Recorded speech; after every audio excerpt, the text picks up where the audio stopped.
jets to Abrams tanks and Black Hawk helicopters. Centuries of history on display today here in Washington, celebrating the 250th birthday of the United States Army. As many as 200,000 people could actually attend today's festivities, which involve troops from across the country and are headlined by a massive parade featuring more than 7,000 soldiers representing U.S. service starting at the Revolutionary War right through to today and beyond.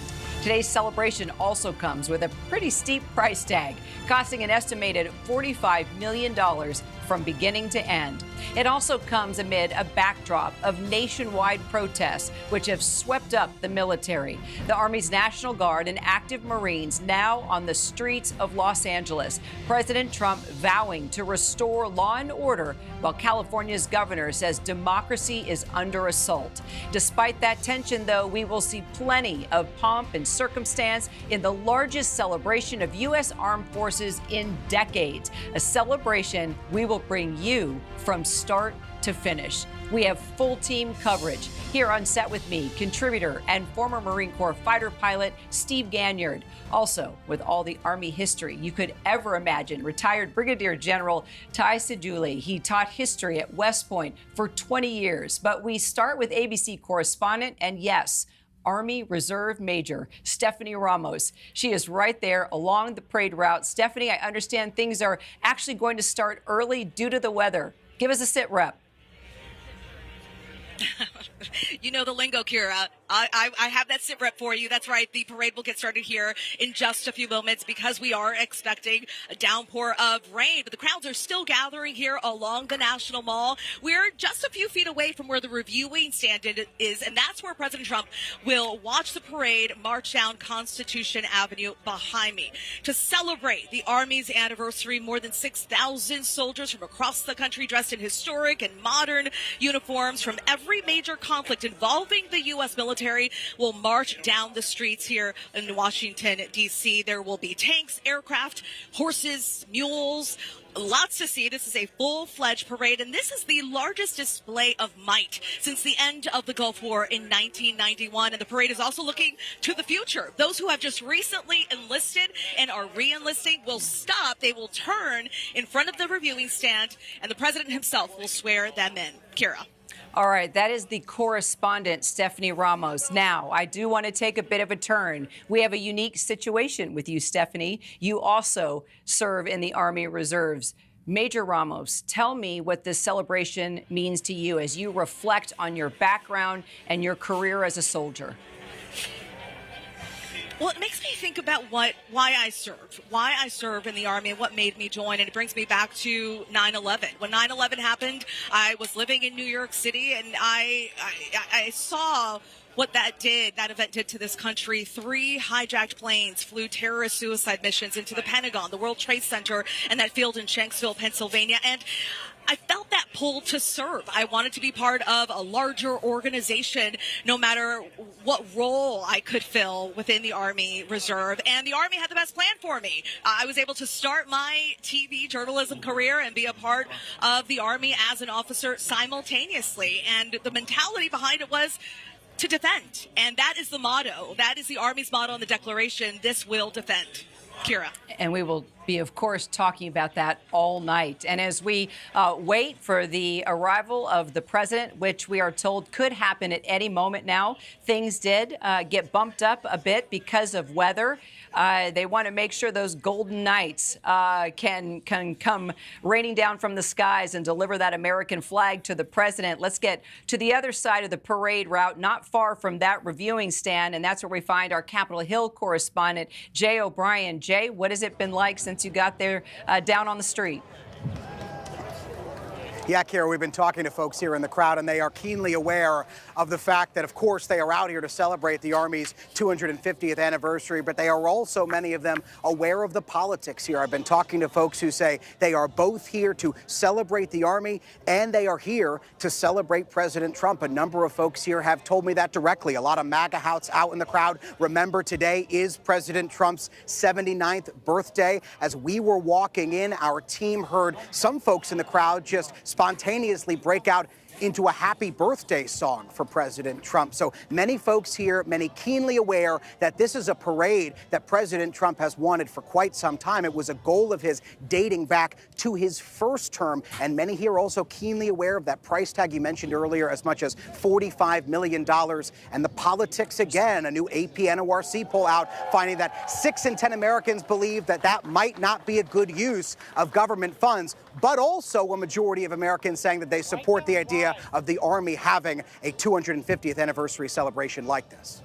Well, Jay, as we look at these live pictures, we are seeing the introduction, clearly, of all the VIPs. That's the Secretary of Defense, Pete Hegseth, there, right next to the Army Secretary, Secretary Driscoll. Good. Now we are about to see the Vice President here of the United States with his wife and his kids. And after that, we will more than likely see the President of the United States also here on set with me, Ty and Steve. I guess, Ty, history is what have you taught for 2 decades at West Point as a professor, as a retired general. What are you thinking about as you look at this stage and this presentation, all the various wars that will be represented, 250 years? I know it's a broad question, but, as a general, what are you thinking about tonight? I'm just thinking about where we come from and thinking about, as a young nation, that the U.S. Army starting on June 14th and a small assemblage of troops from Pennsylvania, Maryland, Virginia, joining up with those in Massachusetts to create what became the Continental Army. And I'm thinking about George Washington. Your first commander. My first commander, our first commander-in-chief, the general of the Army, so the highest-ranking person that's ever served in any, for the Army. They made sure of that. And I'm thinking about George Washington and what amazed how 250 years, how we've changed. And here we go. The President of the United States, hand in hand with the First Lady, Melania Trump. Let's go ahead and listen in.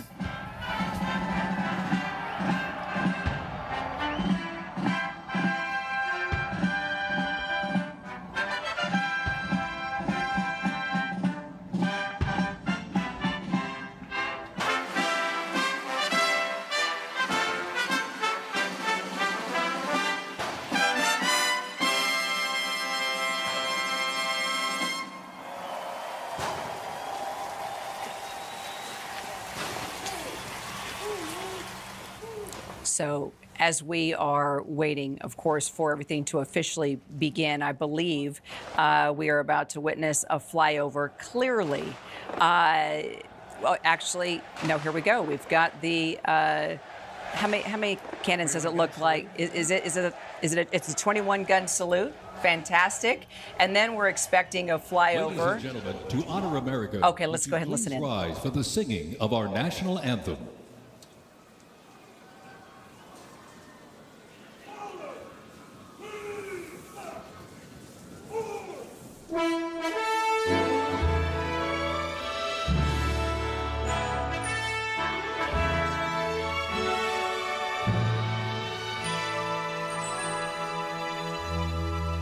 Oh, say, can you see by the dawn's early light what so proudly we hailed at the twilight's last gleaming,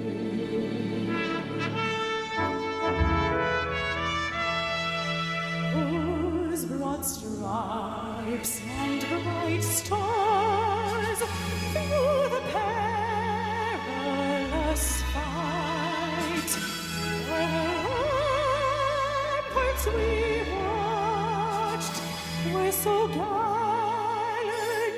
streaming.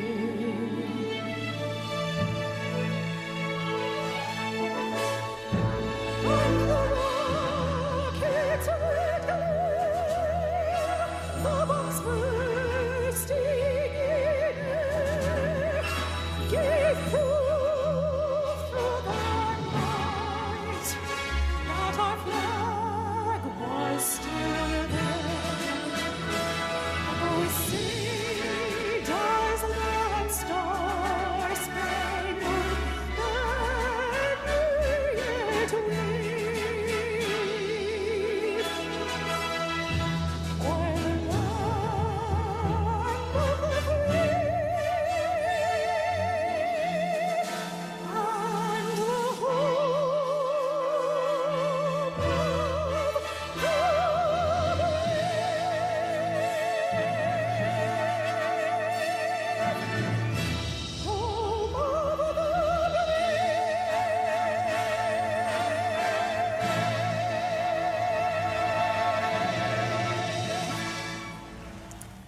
Chief Musician, Staff Sergeant Caroline Nielsen there with the national anthem.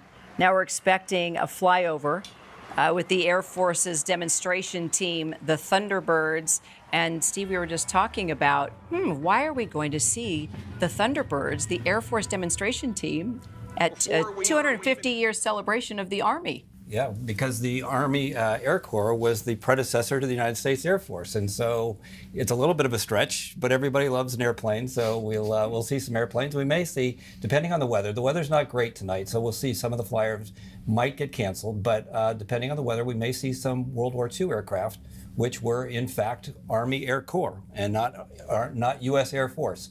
So it's a little bit of a nod to history and to the roots of the United States Air Force. And that nod to history is something, Ty, that you know very well. Please add more context here. Well, I think more context is that every time we have been attacked as a nation on our home turf, we reorganize the Department of Defense. So Pearl Harbor, we create the National Defense Act, which creates the Air Force, CIA, and other things. 2001, the attack then, we create the Department of Homeland Security. So every time we've been attacked on our home turf, we get a new stuff.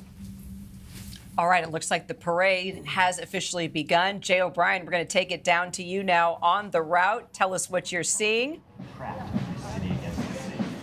Yeah, Kira, this parade officially now underway. This is the front section of it. In total, more than 6,000 soldiers expected to march. In fact, they actually started coming into view here on Constitution Avenue as the national anthem was wrapping up. It was a really splendid moment here as those started to kind of turn their attention from the stage and instead look down the street as that first beginning of the parade began to march down Constitution. Again, this is just the beginning. You've got dozens and dozens of tanks, artillery, other vehicles, those flyovers as well. I was speaking to an Army spokesperson earlier, just yesterday, and I asked him about those thunderstorm concerns, those thunderstorms in the forecast, of course, the reason why this parade was moved up a half hour. I asked him, is he worried about the rain? He said they are going to have this parade, as the president said today as well, rain or shine. And then he went on to tell me, Kira, the Army has issued, and he made a joke here, an order to Mother Nature to hold off the rain.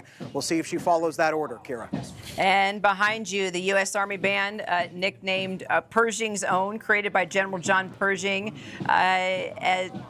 Really, this was the beginning, Ty, of military bands, right? Military bands start really early, like with George Washington. This one is the one that starts, that Pershing starts to have the best musicians in the world. And that's really what they are. There are three of these bands. There's one at West Point, there's one at Fort Meade, and there's this one that are the best bands you could ever imagine. They spend their whole careers doing that. If you ever get a chance to see a show from one of them, it's absolutely amazing. And it's an extraordinary selection process. These are not just folks who are pretty good. These are folks who are great and have to go through a very rigorous selection process. Yeah, they have MAs, PhDs in music. Yeah. They've won Grammys. Yeah. It's really a phenomenal band, and we just heard them there. Yeah. But you see the band master out in front with his mace leading the way. Yes. You know, there's been members, now that I'm thinking about it, of the Army Band, a number of events that I'm involved with. I'm on a number of boards, the Fisher House Foundation, TAPS, Tragedy Assistance Program for Survivors, and we have a number of musicians that will come and perform at these events. And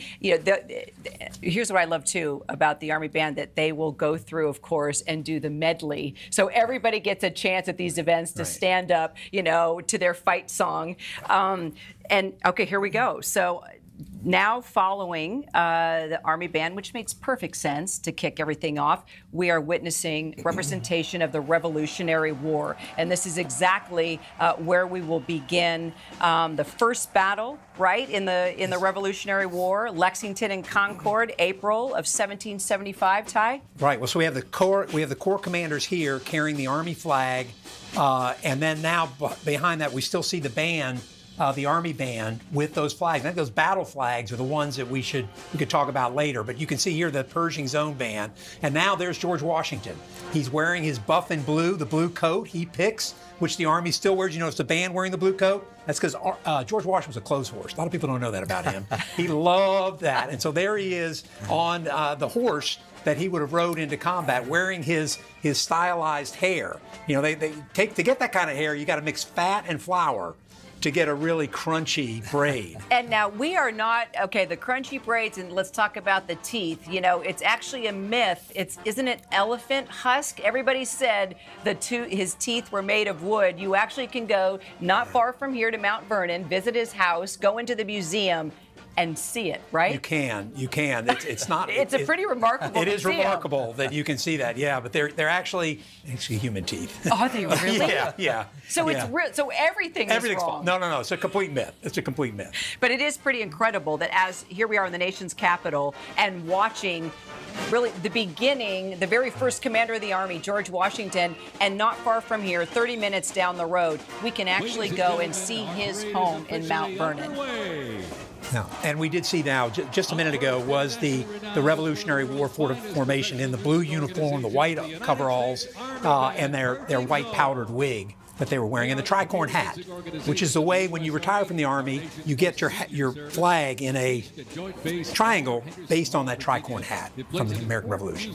Jay O'Brien, what is it like down there on the parade route? They were founded back in 1922 by Army Chief. Yeah, Kira, we are on the parade route right now, and in fact, if you can see this shot of those Union soldiers walking by after the Revolutionary troops, now the Union Army, the different eras of the Army here, just a few observations from being amongst the crowd on the parade route. Number one, at times it is silent. Folks are taking all of this in. We've spoken to folks who traveled really across the country to be here. Some of them are veterans, and they are wearing shirts that say that, and they say they are proud to be here. I've heard that from a few folks here. One more observation here, though, is that as this parade goes down Constitution Avenue, gets closer to the White House and that reviewing stand where President Trump is, these cheers break out further and further down the parade route. This is a special moment. And also, Kira, you can't really see it from the cameras, but the parade route, those lining Constitution Avenue, it is packed.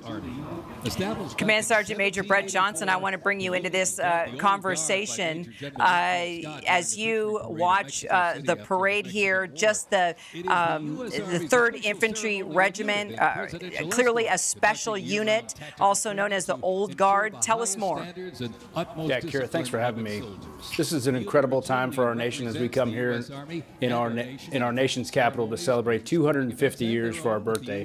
And watching the Old Guard come across, how crisp they are, the things they can do, is just absolutely incredible. The unknown soldier, while also conducting funeral services on. And Steve, as we are watching just the beginning of this parade, reflecting on first the Revolutionary War, how this all began, the Army. I mean, the Army. It wasn't even the United States till a year later, right? And it wasn't much of an army, frankly. No, it wasn't much of an army. He really George Washington kept this thing together just on a shoestring. And didn't take any money, by the way. No salary for him during his entire time of those 7, 8 years that he served as the commander-in-chief. And a lot of militias. So you had guys who were farmers. Volunteers. And when they were, the volunteer militias. When they'd had enough, it's like, well, I'm going to go home and farm. So it's the regulars, the Continental Army that stayed the course and would eventually victorious at Yorktown with George Washington there. Yeah. Let's go ahead and listen in for a minute.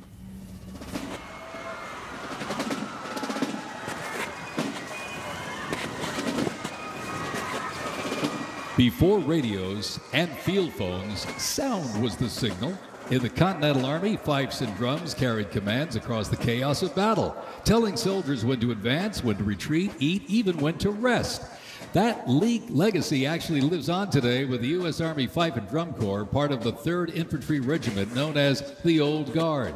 Founded back in 1960, they're the only unit of their kind in the armed forces. Performing in uniforms patterned after those worn by General Washington's musicians. Playing period instruments with patriotic precision, they bring history to life, sharing the sound and spirit of the Revolution through more than 500 performances each year, both at home and around the world, too. The Old Guard, Fife and Drum Corps, everybody.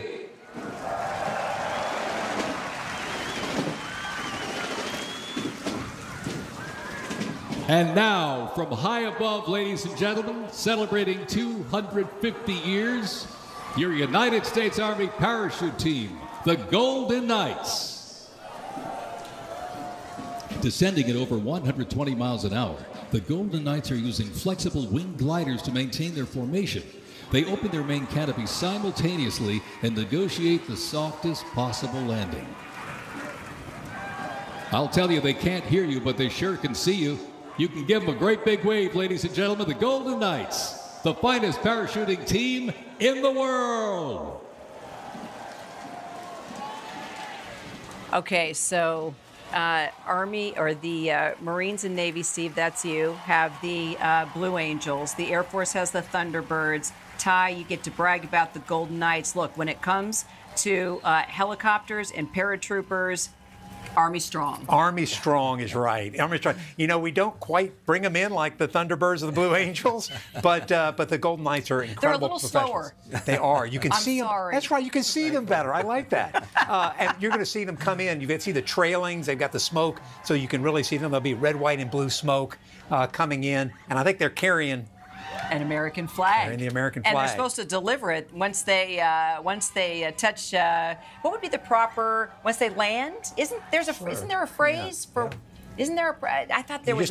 You can't let the flag touch the ground. Right. I know that. Right. Right. So as soon as they hit, and of course it'll be feet first, and it's always very smooth, right? And then, I'll tell you what, let's bring in Command Sergeant Major Brett Johnson for this. This is your bailiwick. Brett, talk to us about the Golden Knights. Yeah, Kira, if you look at their formation coming in, they're absolutely incredible. Thousands of jumps, each and every one of those NCOs and officers that are jumping in today. Thousands of jumps. They do it over and over and over again into baseball fields, into small postage stamp places. And when that flag flies behind them, the other team will come down behind them, land, and then get that flag before it even touches the ground. It's absolutely amazing. They're professionals. As soon as they do it and as soon as they hand that flag to the president, hopefully they'll take a shot of that and we can take it live. But right now, as we're watching the Golden Knights slowly work their way to the president on the other side, now the Civil War here represented. The Civil War, the deadliest conflict in American history, 620,000 troops lost.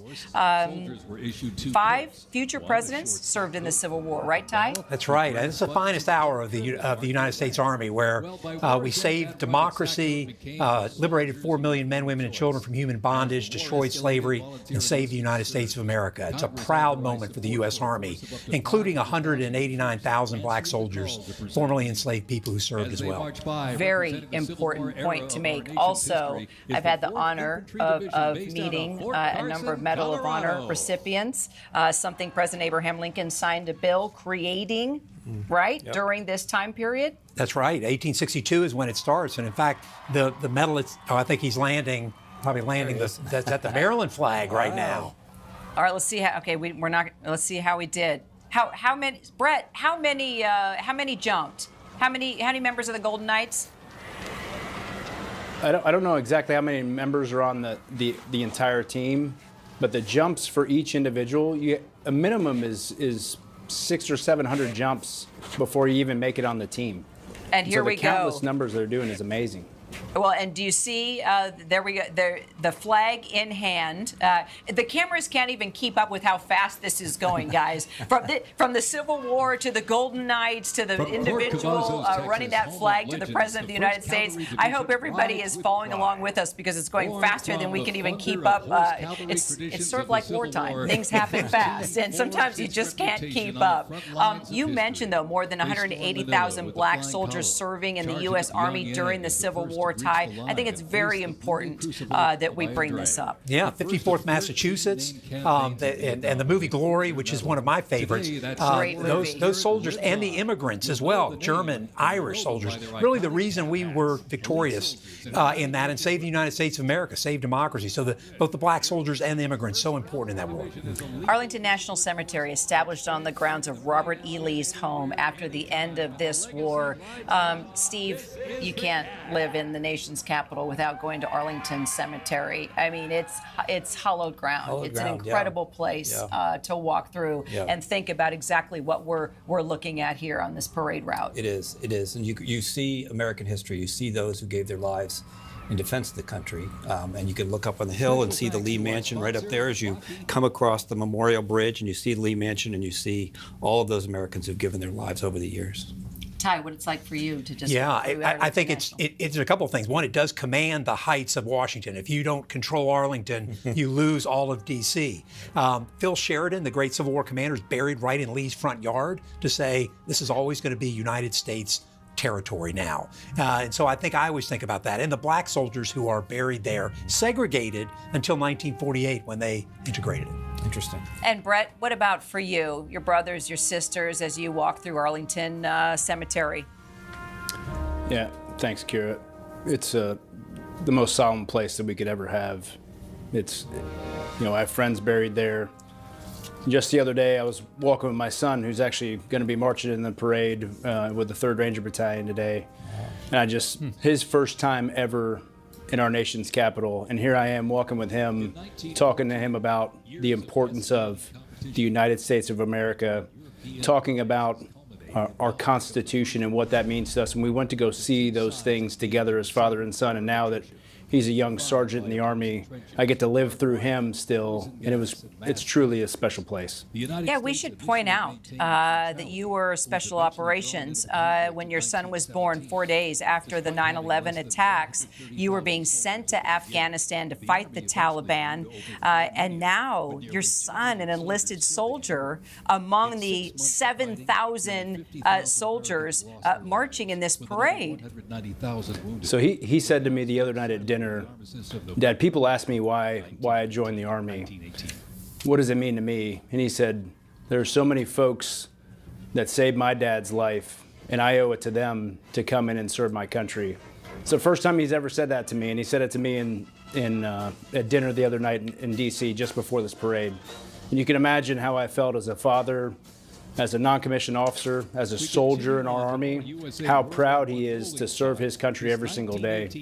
And I couldn't think of a better way and a better place for us to have that conversation. And gentlemen, we are now moving into World War I. Okay, Ty, approximately 4 million U.S. troops deployed to Europe. Yeah, we went from 100,000 to 4 million in 18 months.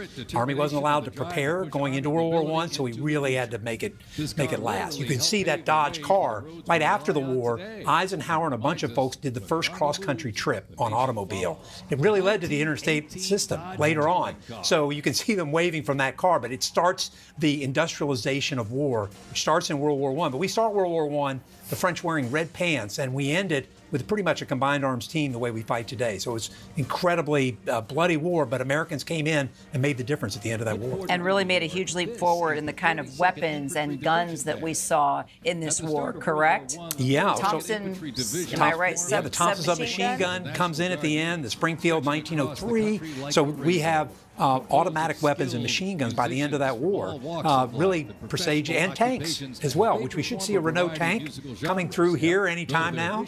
I can say my Army connection here is that one grandfather was in the Army Corps of Engineers in France during World War I.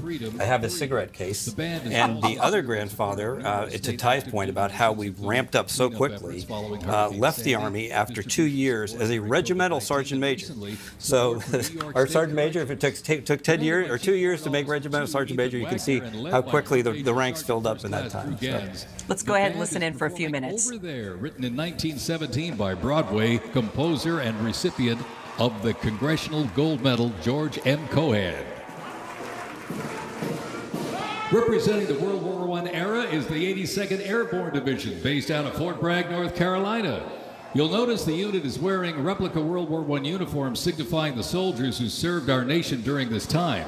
When the Americans entered the Great War, our soldiers under the command of General Blackjack Pershing hit the trenches in the new standard. It was the olive drab winter service uniform.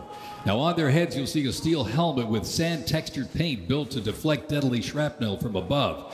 Not bulletproof, but battle tough. Nicknamed the Pershing boot, on their feet was the M918, 1918 French boot. It was designed to survive the brutal grind of trench warfare. And on their backs, the field pack, rations, ammo, first aid, and a gas mask. Everything a doughboy needed to fight and to win. All right, Stephanie, we're going to go to you now. World War I, passing you by. The creation of the draft happened during this war. Deployed again in World War II, ultimately liberating the Dachau concentration camp. All right, well, we try to connect with Stephanie Ty. Go ahead and weigh in.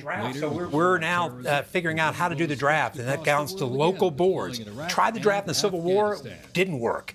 In World War I, we really go to that, and really have gone to that for every major war since then, up through the Vietnam War. The pride of Fort Sill, the U.S. And now Army this Artillery is Half an all-volunteer military. This is A literally big powered historical by change horse post-Vietnam power and to go to everybody here is a volunteer. So is it true that most of the current Army's corps and divisions were formed during this war? That's Ty? right. That's right. We go to the divisional patches that we see today. The 82nd Division starts in there, the big red one. So we have those divisions that wear the patches that we're identified today, and those come really during World War I. So it's where we start that unit. And the regimental teams all used to be named after states. They now are big numbers, like the 442nd Regimental Combat Team of the Nice soldiers that we'll talk about coming in World War II. So yeah, that all starts in World War I. But we go back to a tiny army after World War I ends. Let's take it back to Stephanie as World War I passes her by. Stephanie. Hey there, Kara. That's right. We are watching it here from the press stand. And you're looking at a couple of period uniforms as well as the equipment, some horses, Fort Sill Artillery Half Section, 1918 Dodge touring car. It's really interesting to see all of the assets that have come together for this parade in such a short amount of time. This is typically a parade that might have taken about a year or so to plan. The Army had already been planning the festival that was taking place today, but this parade came together in just a couple of months. But to see these soldiers walking down Constitution Avenue, it just reminds me when I redeployed from Baghdad. It's such an emotional moment, such an emotional time, and just to see these soldiers in formation, it's moving. It's moving to be here, witnessing it front row. As we witness a flyover as well. All right, Steve Gagnier, this is for my retired fighter pilot. This is your love. Yeah, it looks like there's a flyby coming up with a B-25 bomber, and it looks like two P-51s. We'll see if that works. Remember, the P-51 was so important, particularly in the European theater, because it was they finally had an airplane that had the ability to escort the bombers all the way to Germany. Terrific fighter, and so its place in not only the Army history, but also in U.S. history, is fixated as one of the most important fighter aircraft ever in history. And because of that Mustang, there are no enemies on D-Day. There's no enemy aircraft that flies on D-Day because those P-51s destroyed every bit of the Luftwaffe during World War II. And you see it escorting that B-25 Mitchell bomber as it goes through. And for you aviation buffs, the designation P was retired after World War II, but stood for pursuit as opposed to fighters. So there were fighters, but there were also pursuit aircraft in World War II that we don't see today. Well, let's move into World War II, shall we? The U.S. Army expanding in size from 174,000 in 1939 to nearly 11 million by the war's end. An estimated 400,000 people lost their lives. Soldiers lost their lives. You remember, Supreme Allied Commander General Dwight Eisenhower had never commanded military units in battle prior to World War II. Ike is the man. I like Ike. I found one of those buttons, by the way, in my grandfather's boxes. Yes, I did. I do have an old Ike pin. I love what he did on June 5th, which is he wrote a little message that said, I'm responsible if things go wrong. Never gave it to anybody. We didn't know about it until 40 years later. And then June 6th, which was just last week, where the D-Day occurred. So, and you also saw that during World War II, carrying the M1 Garand rifle, the first really semi-automatic self-loading rifle. We were the only ones that had that in World War II. It was a great advantage for us. Hey, let's talk about, from the air as well. Tremendously important. Yes. So this was the rise of strategic bombing. So we saw that both in the Pacific Theater and in the European theater.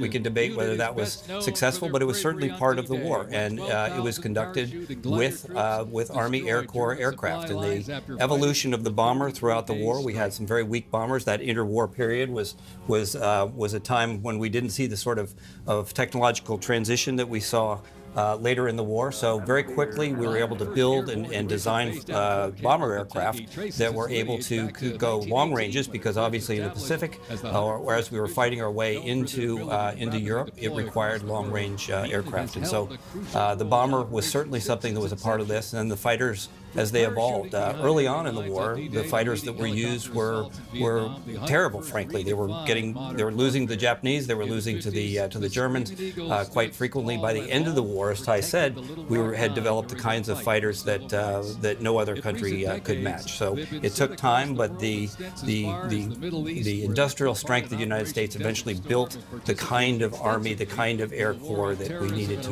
win in both the Pacific and in Europe. And we're also seeing the 101st Airborne Screaming Eagles. Also, 82nd Airborne was introduced. Brett, I know this is your lane. Let's brag.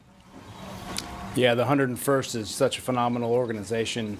One of my best friends is the command sergeant major for that organization that we've known for 30 years. They just recently changed their flash on their beret. If you look at it, and going back to some of the heritage that they had, it's makes me proud. As I was talking to them today and told them how sharp their soldiers look and what they're doing right now.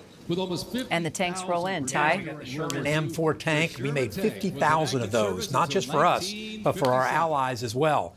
A very reliable tank. Sometimes the Germans were better, but they didn't make many of them, and they broke down all the time. So the Sherman tank was what helped us to victory, particularly in Europe during that time. And you see a half track right after that. It often was anti-aircraft, but here it looks like it's a troop carrier, and we use those for through Korea. Yeah.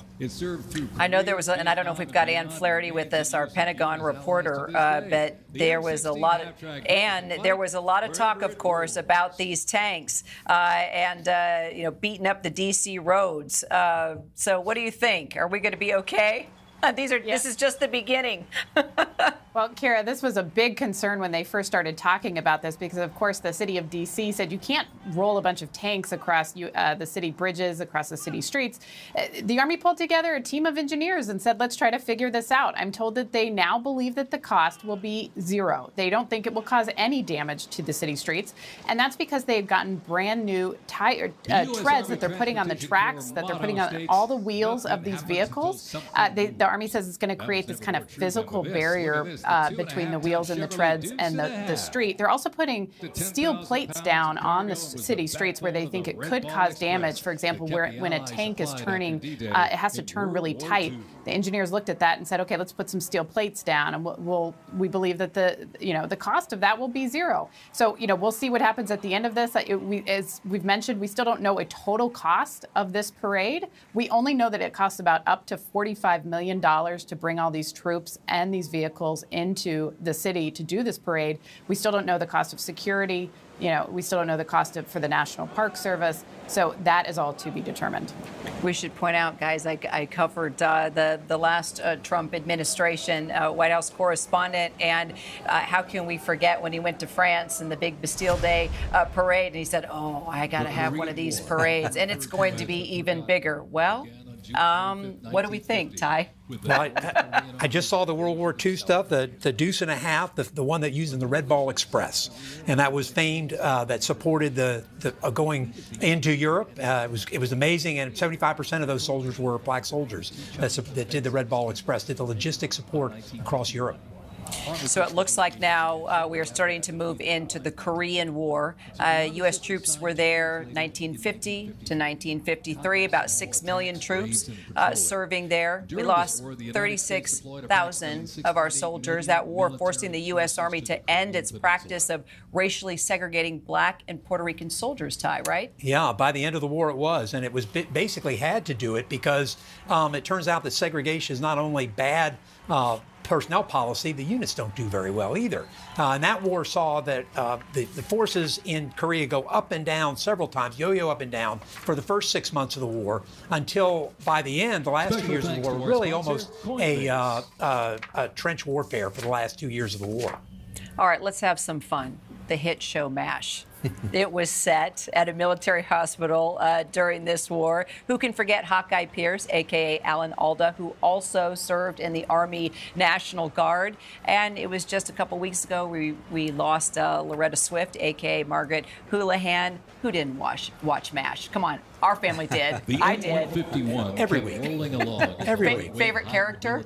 Oh, I like Radar. Yeah, Radar was a piece of work I with love his little Radar. round glasses. The little round glasses. Yeah. Amazing. I think one of the things about MASH that was important was post-Vietnam, where there was still a lot of, say, ambiguity about how the American people felt about the military. Right. MASH brought the human part of the Army and the military to people's screens, and they could see, look, these are not just people who are out there who enjoy killing. These are people who are out there to defend their country, and this is the best of what they have to offer. And so I think MASH was quite helpful in a cultural context to be able to help the American people better understand that post-Vietnam, these are your people. What a great point to make, because shortly we are going to talk about the Vietnam War. That will be represented.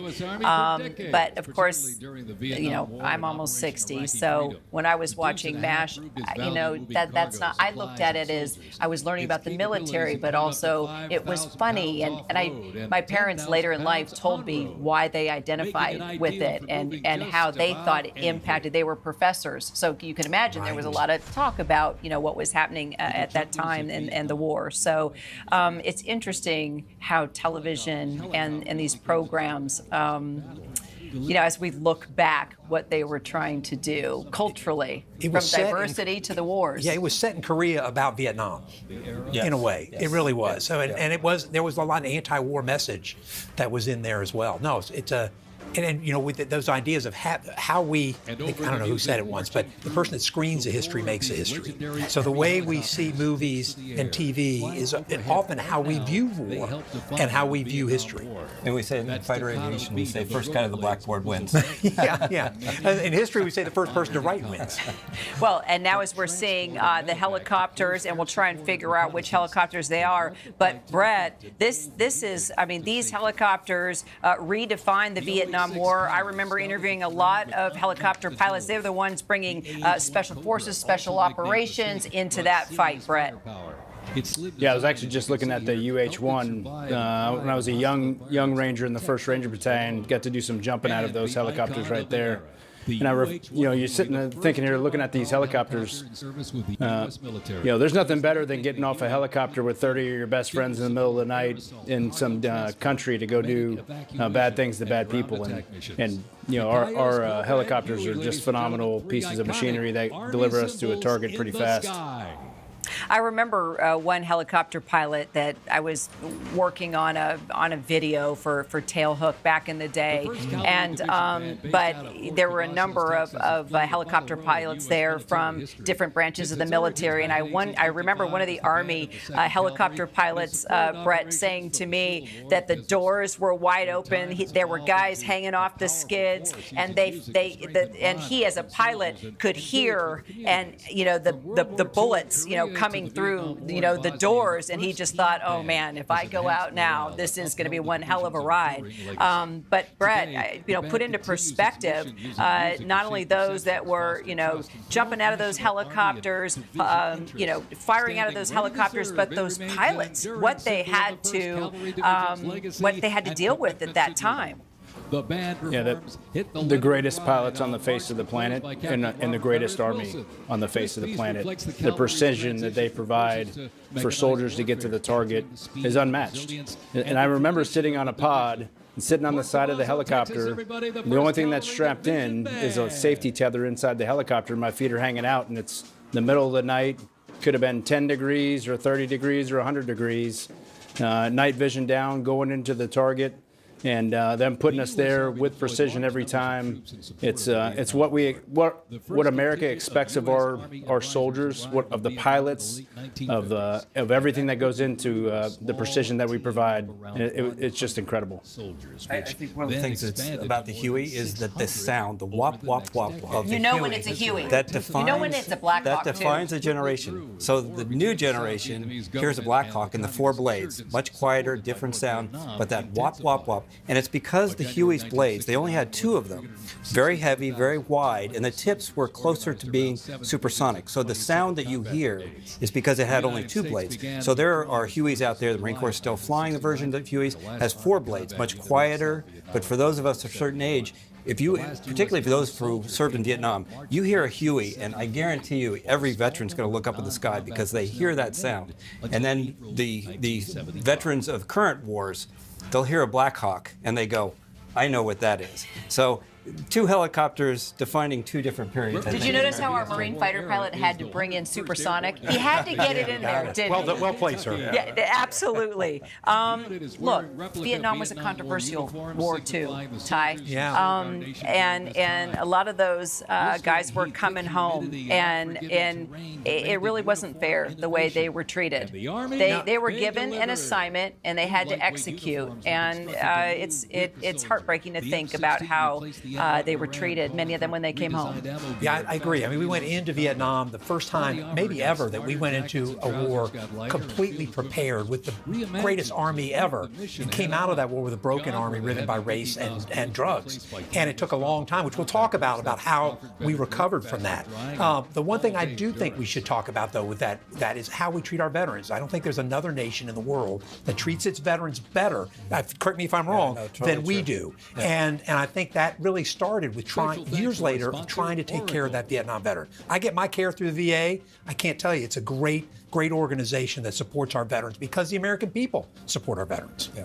Go ahead, Steve. You have thoughts about that. We're watching some of the parades go by, and it looks like we're almost about to move into that Desert Storm. I remember I served in Desert Storm. I was not here for the parade, but coming home, the triumph of Desert Storm was that this was the Army, this was the military that had been remade post-Vietnam. Right. So you had people like General Colin Powell, who had spent his whole career trying to bring the U.S. military back up to the standard that it was before Vietnam. And so very interesting that the end of the parade for Desert Storm in some ways was really the end of the Vietnam War. It really is. And I was in that war as well in the 82nd Airborne Division. And it was, when we came back, I remember that I could not buy a beer for 4 months. That everybody was providing you, and it was like, oh my gosh. And multiple beers. Right. When I first came in the Army, I remember my grandmother saying, only miscreants go in the Army. Yep. It wasn't considered status. And then when I came back from that war, the status was there. So it really was a remarkable change. And it's because, the most important decision a commander-in-chief makes is when we go to war and who we go to war against. And George H.W. Bush did a magnificent job of creating allies. I remember being there with Syrians and Egyptians. Mm-hmm. Almost everyone was there, and it was such a short war that achieved our objectives in a way that is very difficult to achieve in any war. And now we are talking about the Gulf War. Operation Desert Shield launched in 1990 in response to Saddam Hussein, as we remember, and the invasion of Kuwait. Take us there, Steve. In August of that year, right after 2 weeks after the invasion, I landed in a commercial aircraft in Dhahran, Saudi Arabia, and we bussed across to an airfield in the southern part of Bahrain. That was so new that we had to have people go up into the control tower to turn the radios on because this airfield had never been used before. And before long, the place was wallpapered with U.S. Marine, Navy, and Air Force aircraft. And I went on to fly 40 missions in that war and came home quickly after. And it was one of these short, quick wars that ended up the best way possible. It's 100 days? Remind me. 100 day for the ground war. 100 day for the ground. But again, most wars aren't like that. Right. It's just most wars go on for a long time. It's hard to end them. This was one that we went with clear objective and executed really to perfection. And it showed that military that was destroyed after Vietnam was back. Yep. So, and it was during Operation Desert Storm. It was to knock out Iraqi infrastructure, correct? And to send a message to Saddam Hussein. We're going to, of course, be talking about the global war on terrorism and the Iraq war, the Afghanistan war coming up shortly. But why do you think that conflict ended so quickly? Well, we accomplished the mission of liberating Kuwait, and that was the mission. And I think at the time, people said, should we really, shouldn't we go after Saddam in Baghdad? And George H.W. Bush said, our mission is clear. We have these allies together. One thing about America, we fight with allies. And boy, is that the best way to fight. I mean, Winston Churchill said, the only thing worse than fighting with allies is fighting without allies. And that war, we had more than we've ever had. And I think that's part of the reason why it was so successful. Yeah. And we also were able to deploy so much kit, so much capability, so many airplanes, so many tanks, so many ground vehicles, so many soldiers, so many Marines. I remember flying one night and being over Saudi Arabia and looking, and there was a road that went way out, probably 100 miles out, and there were lights along this road in the middle of the desert as far as you could see, because there was so much kit being moved to the front lines. It was just extraordinary. And our logistics. Nobody does logistics like the U.S. Army. Correct. As we're watching the tanks roll in now, let's take it to our Stephanie Ramos there down on the parade route. Stephanie. Hey there, Kira. You can see there on Constitution Avenue those tanks rolling on by. You heard from Ann earlier about the preparations that went into place to just make sure that the roads here wouldn't be disrupted. But as we look at these tanks, it reminds me of the global war on terror. So many lives lost. 7,000 soldiers lost their lives. It was the longest war. And to be here now to see how this country is celebrating the U.S. Army, the longest service here in Washington, D.C. We can hear some of the crowd cheering behind us. We still see some folks kind of walking in. The bleachers are not packed. It is not a packed crowd here by any means, but you certainly hear the crowd cheering and welcoming these soldiers that are in these tanks right here rolling along Constitution Avenue. Where's that? All right, Stephanie, thank you. We were just actually, Steve and Ty and I were going through, it was happening so quickly. So we saw the Bradley, we saw the Abrams tank, we also saw the Paladin. You could see the howitzers there on the Paladin tank. I mean, should we get a little tank geeky here and talk? Is there anything better? Yeah, exactly. I should have known. Go ahead, Ty. Here we go. There's Back the to our live pictures. A2 SEP, which means it's digital, but it has a 120 millimeter main That's the gun. Abrams tank, right? Abrams tank, named after Abe Abrams, commanded the 37th Tank Battalion that relieved the 101st at the Battle of the Bulge. Later became Chief of Staff of the Army. Now we're seeing a towed artillery, but the Abrams is the main battle tank. 70 plus tons, 1,500 horsepower turbine engine, composite steel, and a little secret sauce on the skirts that we're not allowed to talk about to keep. We can't talk about the secret sauce. Well, we can talk about the secret sauce. We just don't know what's in there. But it's to prevent the sabot rounds, the tank rounds, enemy tank rounds from getting in. And the Bradley is the infantry fighting vehicle that 3 crew and 6 infantry inside of it, has a 25 millimeter chain gun on it. All right, let's listen in for a minute. Old Ironsides really led the way. During Desert Storm, they engaged in some of the largest tank battles in Army history that were decisive victories, shattering enemy formations. Based in Fort Bliss, Texas, America's Tank Division is currently supporting missions in 20 countries across 5 continents. From World War II to today, Old Ironsides remains battle-proven and always ready.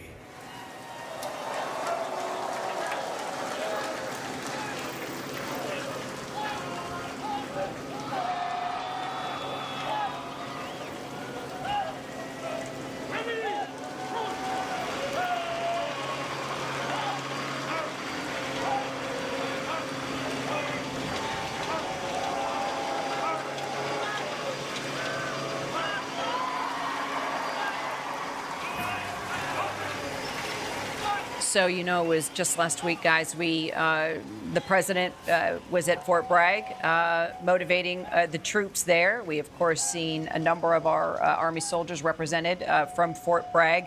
Akila Davis with our ABC station WTVD out of Durham, North Carolina. She was also there at Fort Bragg. She is also along the parade route right now. Akila, I know you've been talking to people there along the parade route. Tell us about where you are, what's behind you, and what have folks been telling you today? Yeah, talking to a number of people today. As you mentioned, I formerly worked in Fayetteville covering the 82nd Airborne Division, which is also known as America's Guard of Honor. Many Fort Bragg soldiers here on the ground, talking to a number of former Fort Bragg soldiers, just a lot of pride felt, down to what soldiers are wearing, down to what people who are festival goers. We are right now along the National Mall, and you can see here, this is the exit of the festival. You can also see here are some of the few interactive demonstrators. They call them static displays that have been on display here for people to see. I want to draw your attention to this military equipment here. I'm told this is the newest version of the Humvee, and that will be rolled out to the Army shortly. But let's talk about what we saw during the celebration without cake, right? So a Fort Bragg soldier was selected to cut the cake for the cake cutting ceremony. Easily thousands of people attending the Army's 250th festival along the National Mall. And again, there were dozens of interactive demonstrations where the public got a chance to just get up close and personal with military equipment they otherwise wouldn't have access to, right? So I met a former Fort Bragg soldier. His name was Sergeant Peter Habib, who drove up from Virginia just to be here. He proudly wore his 82nd Airborne Division t-shirt and beret. He wanted folks to know that he proudly served, and he told me, you know, once a paratrooper, always a paratrooper, and that is the spirit that we got a chance to see and witness today down at the National Mall.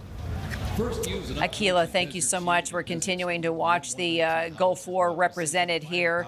All right, let's talk about the firepower and the tanks here, Ty. Well, I think the interesting thing is that those Bradleys came in service in the 1980s. They're still here today. The Abrams tank came into service in the 1980s, still here today. The Paladin M109 howitzer came into service in the early 1960s, still here today. Now, that's not, the Army's not the only one that has that equipment, and they're constantly redoing it, but it is older equipment. And that's the Bradley that fought so well in the Gulf War and continues to this day. In Ukraine. And in Ukraine, we've sent both Abrams and Bradleys in there, and Paladins. And the Ukraine has not been a tank war, but they've found quite a bit of utility in being able to use the M1 and move quickly. So you have a static battlefield in Ukraine, but they've found that the maneuver that's offered by the M2 is actually been quite useful. So you mentioned the Abrams tank, named after General Abrams. As you know, I believe, and Molly, correct me, is it wrong? Is it his son that? Yes, his son, also a general, right? Abe Abrams. Yes, exactly. Oh, that's right. A part of the ABC family. It fits. Abrams, ABC. Right. Okay, that works. Well done. All right, so that's pretty exciting, and we have talked a lot about his family history, but the Bradley, named after U.S. General Omar Bradley. Right. Tell us about him, Ty. Yeah, five-star general. During World War II, he was the one that led the American forces on D-Day and across Europe, reporting directly to Eisenhower. And it's sort of called the Soldier's General. And then became chairman of the Joint Chiefs after the war. So well known as a great infantryman, and the Bradley named after a great infantry fighting vehicle, also a cavalry fighting vehicle. And what the Bradley and the Abrams give are firepower, mobility, and protection. That's really what you want with armor, is to have those three things. Was Bradley the last of the 5 stars? The last of the 5 stars. In fact, at the Army Museum, they actually have his wife's 5 diamond earrings that she used to wear. Just in case somebody didn't know who the general's wife was. The 5 stars also got their own aide all the way through till they died. A full colonel was the aide to those. A little trivia you didn't need to know. We're rolling in to the global war on terror. I covered both Afghanistan and Iraq. Our Stephanie Ramos served in Iraq. Also, Brett, you served in Iraq as well. Command Sergeant Major Brett Johnson. Why don't we start with you? Because it was after 9/11. You were sent to take down the Taliban. Two-decade conflict. Yeah, that's right, Kira. Now, reflecting back on the Bradley fighting vehicles, you know, we talk about protection when we were going in to Iraq. Unbelievable piece of equipment that you could, when they was with you, you were definitely protected. And going in Afghanistan after 9/11 and saying goodbye to my 4-day-old son to go overseas was something that I'll never forget, and something that I've been honored to do. I was in an organization where I got to deploy 19 times over to Iraq and Afghanistan over the course of 20 years to see it from the start and almost to the finish. I wasn't there for the last part of it, but what a phenomenal piece of equipment that they have, and then what a phenomenal time to be a part of our nation and our Army. And to my Marine here, I remember covering Afghanistan, be embedded. I was embedded with the carrier that was sent out to blow up Tora Bora tunnels and try and find Osama bin Laden. And then not long after that, of course, was the Iraq War. What I remember from that is that combat was different. I remember the Army training that was taking place and Special Forces having to train a totally different type of urban warfare because of the way the enemy was operating in Iraq. It was things we had never seen before. I remember explosions happening through beepers. I mean, that's how far back we're going. And I remember the Army. I remember General David Petraeus saying, all right, we got to change things right now. We got to figure out how to adapt, adapt, right, and fight a different kind of war. And I want to ask all of you about that, and clearly our Stephanie Ramos as well. But maybe, Stephanie, we take it to you because, soon after graduating from graduate school, you were deployed. Tell us about your experience in Iraq, what you learned, how it changed you not only as a journalist, but a soldier, a mom, a wife. You had so much going on at that time. I definitely did, Kira, and I was in Topeka, Kansas, at my first on-air job, and I was, as you know, when you're starting off in this business, you're doing a little bit of everything, right? You're reporting, I was anchoring, producing, shooting my own B-roll, editing, and a few months in, I got that call. I remember it very well. I was driving, and my first sergeant called me. He asked me if I was in a safe spot. I told him I was driving. I pulled over, and he said, "You're being deployed. You're being transferred to another unit that needs a brand new first lieutenant, and you're headed to Baghdad." And I packed up all of my things and joined a unit out of Kansas City and went to Kuwait, spent some time in Kuwait first, and then in Baghdad. And I was based on Victory Base Complex, this massive base that housed about 60,000 soldiers. And while I was there, I had a number of different jobs as a person that had some media experience at the time. I was a public affairs officer, but I was also part of what we called the mayor cell on a base. But this was a base that had so much history. The specific camp that we were on is where Saddam Hussein had all of his palaces, a lot of his palaces that he named Victory over Iran, Victory over America. The Ba'ath Party would meet on this base. So to be in an area, to be in a region so rich in history and be able to share that with the Iraqis that were working there on that base, with American soldiers that were working there on that base, was extremely meaningful. I was able to take all of those experiences and I brought that with me once I redeployed, and it helped me. It helped me as a journalist to tell people stories, because being a part of the military, you are connected with so many different people from various backgrounds. You've got people from all over the country that joined the military, and I worked with so many of them during that year there in Baghdad. So as a journalist, that experience really helped me to connect with folks from various backgrounds. And what really sticks with me is the work that we did with the children there. We worked with Iraqi Boy Scouts and Girl Scouts, and to see the hope, the light, and the smiles on their faces, despite being in a war-torn country, that was meaningful to me. And in so many years later, it's still something that I carry with me. I see it in the children's, the children that are in Gaza, the children that are in Israel, the children that are in Ukraine. They still have that light and that hope. And that's something that I'll never forget, an experience that I'll never forget when I was there in Baghdad, Iraq for that year.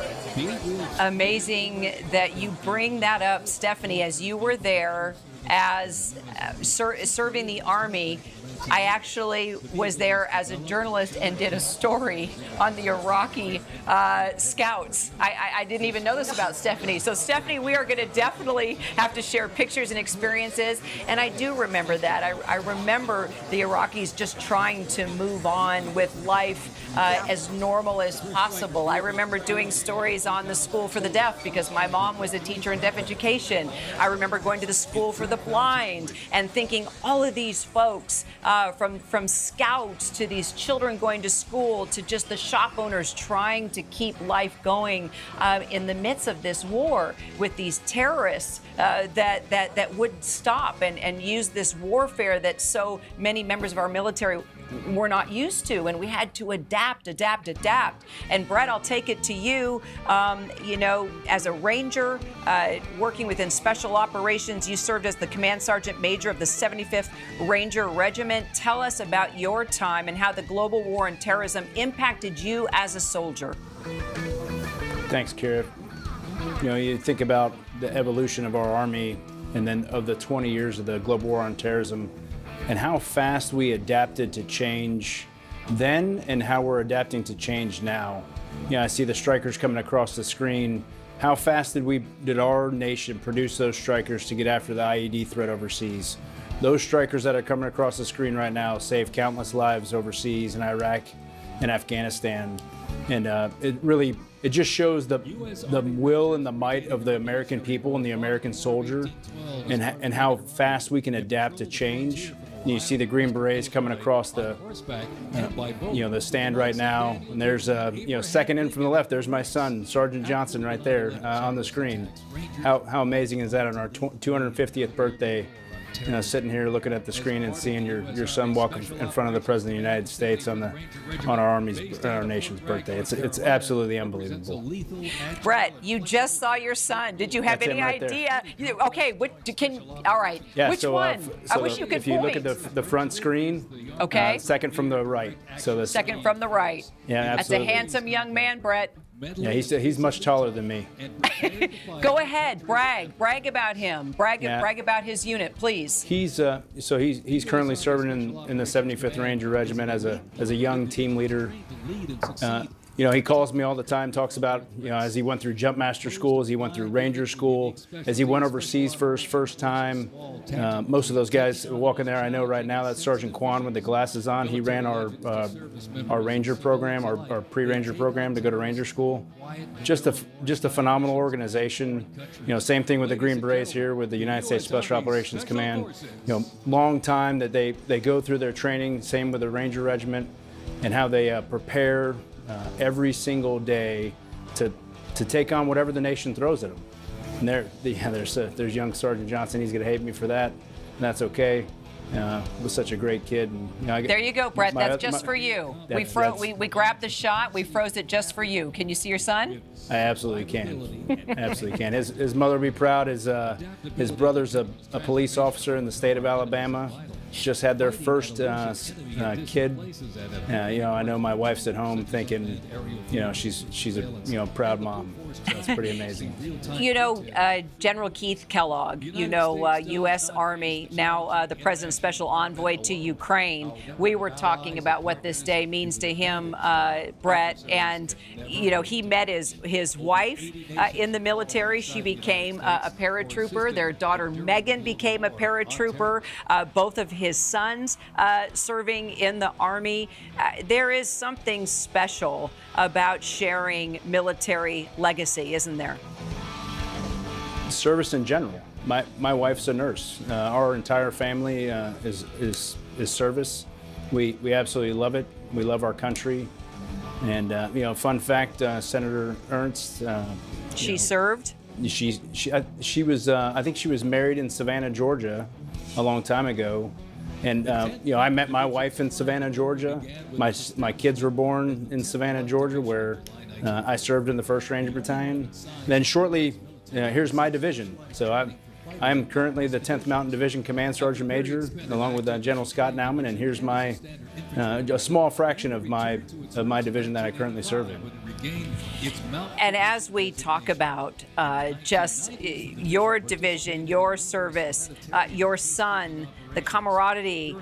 Stephanie, I want to bring you in on this conversation. Whether we are serving in the military or we are the journalists that cover the military, I can say from the bottom of my heart, there are people I still keep in touch with more than 20 years after going to Iraq. Some of the most special people I've ever met in my life that taught me so much about military service, taught me so much about how important it is to give back to our veterans, how to use this set, this studio, being on ABC, to talk about our military, to talk about our vets, to talk about the support that our vets need. I mean, get me talking about veteran affairs and just the issue of suicide and these very serious things that members of our military have dealt with by serving in these conflicts, physically, mentally.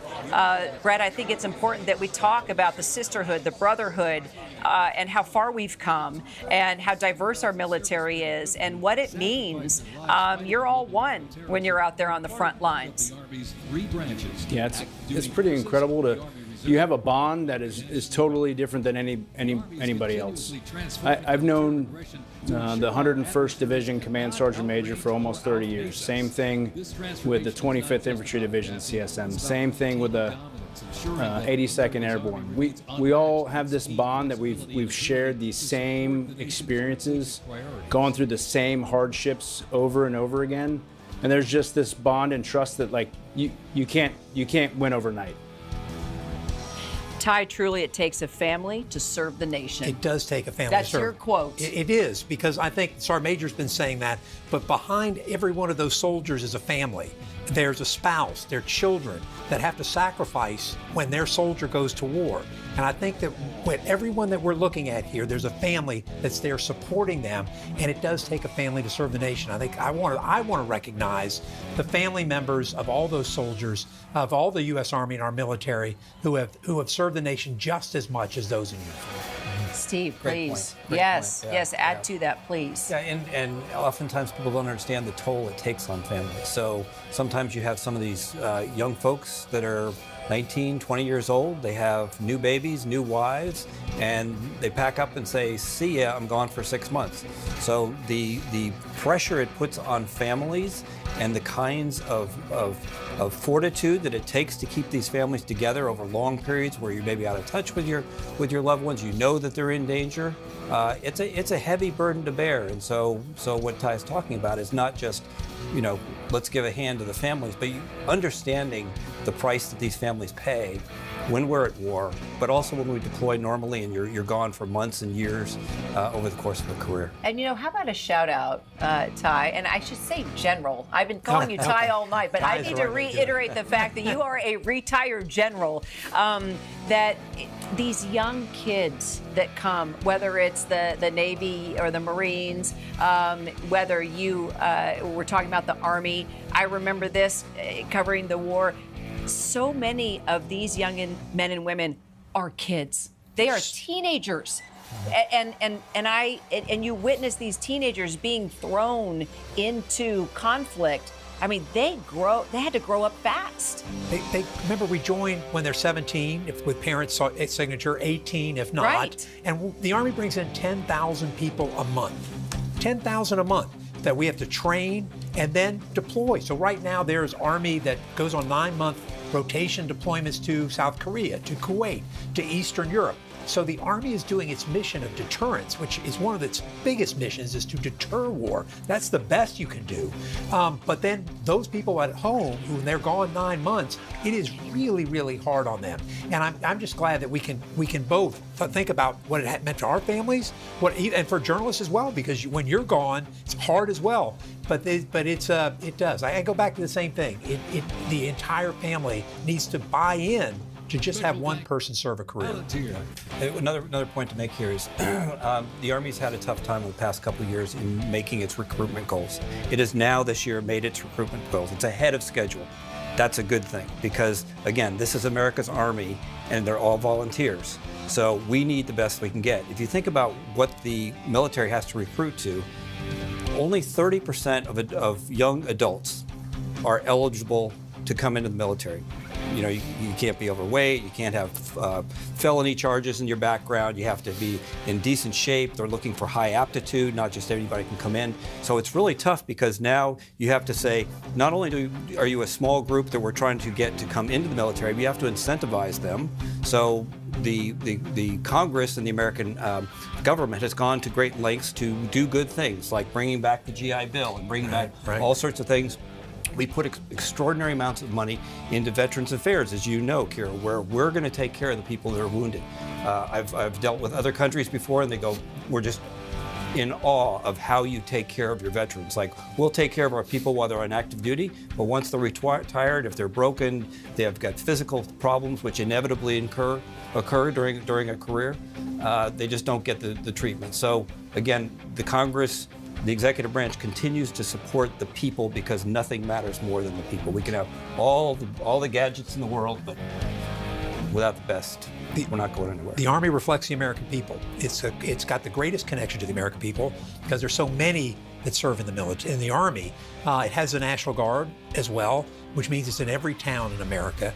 And when it do go to war, it's the one that becomes really big. So it's great to see the Army celebrated because it is often not the one that's celebrated. Yeah. And this Army is a much smaller percentage of the population than historically it has been. 0.5% of the total U.S. population is serving in the U.S. or served in the U.S. military. So you have this problem where as the military gets smaller, fewer people, they become more insulated from the general public. And so parades like this, whatever people say about them, are important to see this. This is the ultimate recruitment tool, okay? I mean, sure, folks were saying, oh, the president just wanted to do this. It's his birthday, and he wants to show this military might. Bottom line, we are putting this into perspective. This is the United States Army that has been protecting us and serving us for 250 years. It's all, and the first commander is George Washington. And you think of how far we've come, and you look at all these assets, and you look at the pride, and you watch. I mean, look at how smoothly this is going. Look at how many people have lined the streets. Yeah, there was concerns about protests. Yes, there are protests out there, but the music and the energy, and Brett, I just want to take this to you as well, as you were talking to your son about what this means for him to walk down the streets and be with his fellow soldiers. What did he tell you? I mean, I would love to be able to talk to him as he was walking along the streets there, seeing everybody and being a part of this. But as a younger soldier who's serving, what did he tell you he was the most excited about today?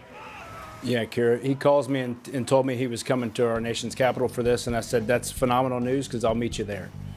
And so he said, hey, never done a parade before. Is it like the one in Savannah, Georgia, where you were marching the St. Patrick's Day parade? I said, I would imagine it's like that, just 10 times better, because now we're going to bring in the entire Army with tanks and helicopters, and sadly we didn't have the airplanes flying overhead as much as we would like to today. So we talked about that. We talked about the history of our Army. We talked about the Constitution. And I said, hey, when you walk across that reviewing stand and our civilian leadership is up there, our Chief of Staff of the Army, Secretary of the Army, the Sergeant Major of the Army, be proud knowing that they're doing everything they can to provide everything for us to get after it. And it's just been a phenomenal time to spend with him in our nation's capital. So now this is the modern part of the parade, looking into the future. The Army now has 450,000 active duty troops, plus an additional 500,000 Reserve and National Guard personnel. There are currently U.S. troops stationed in 150 countries. That's pretty remarkable. It's good to have allies. Our strategy has been forward collective defense, that we're going to be in other countries so they don't come to the homeland. And we're going to have allies. And allies, the NATO, which we are a great part of, has only done Article 5, which is that attack on one is attack on all. It's only been executed once. As we know, that's Afghanistan, when every one of those NATO countries were with us in Afghanistan. So Rick Line is our director of politics here, also our D.C. bureau chief. And you've been actually tracking this story with regard to recruitment and the recruitment numbers, right, Rick?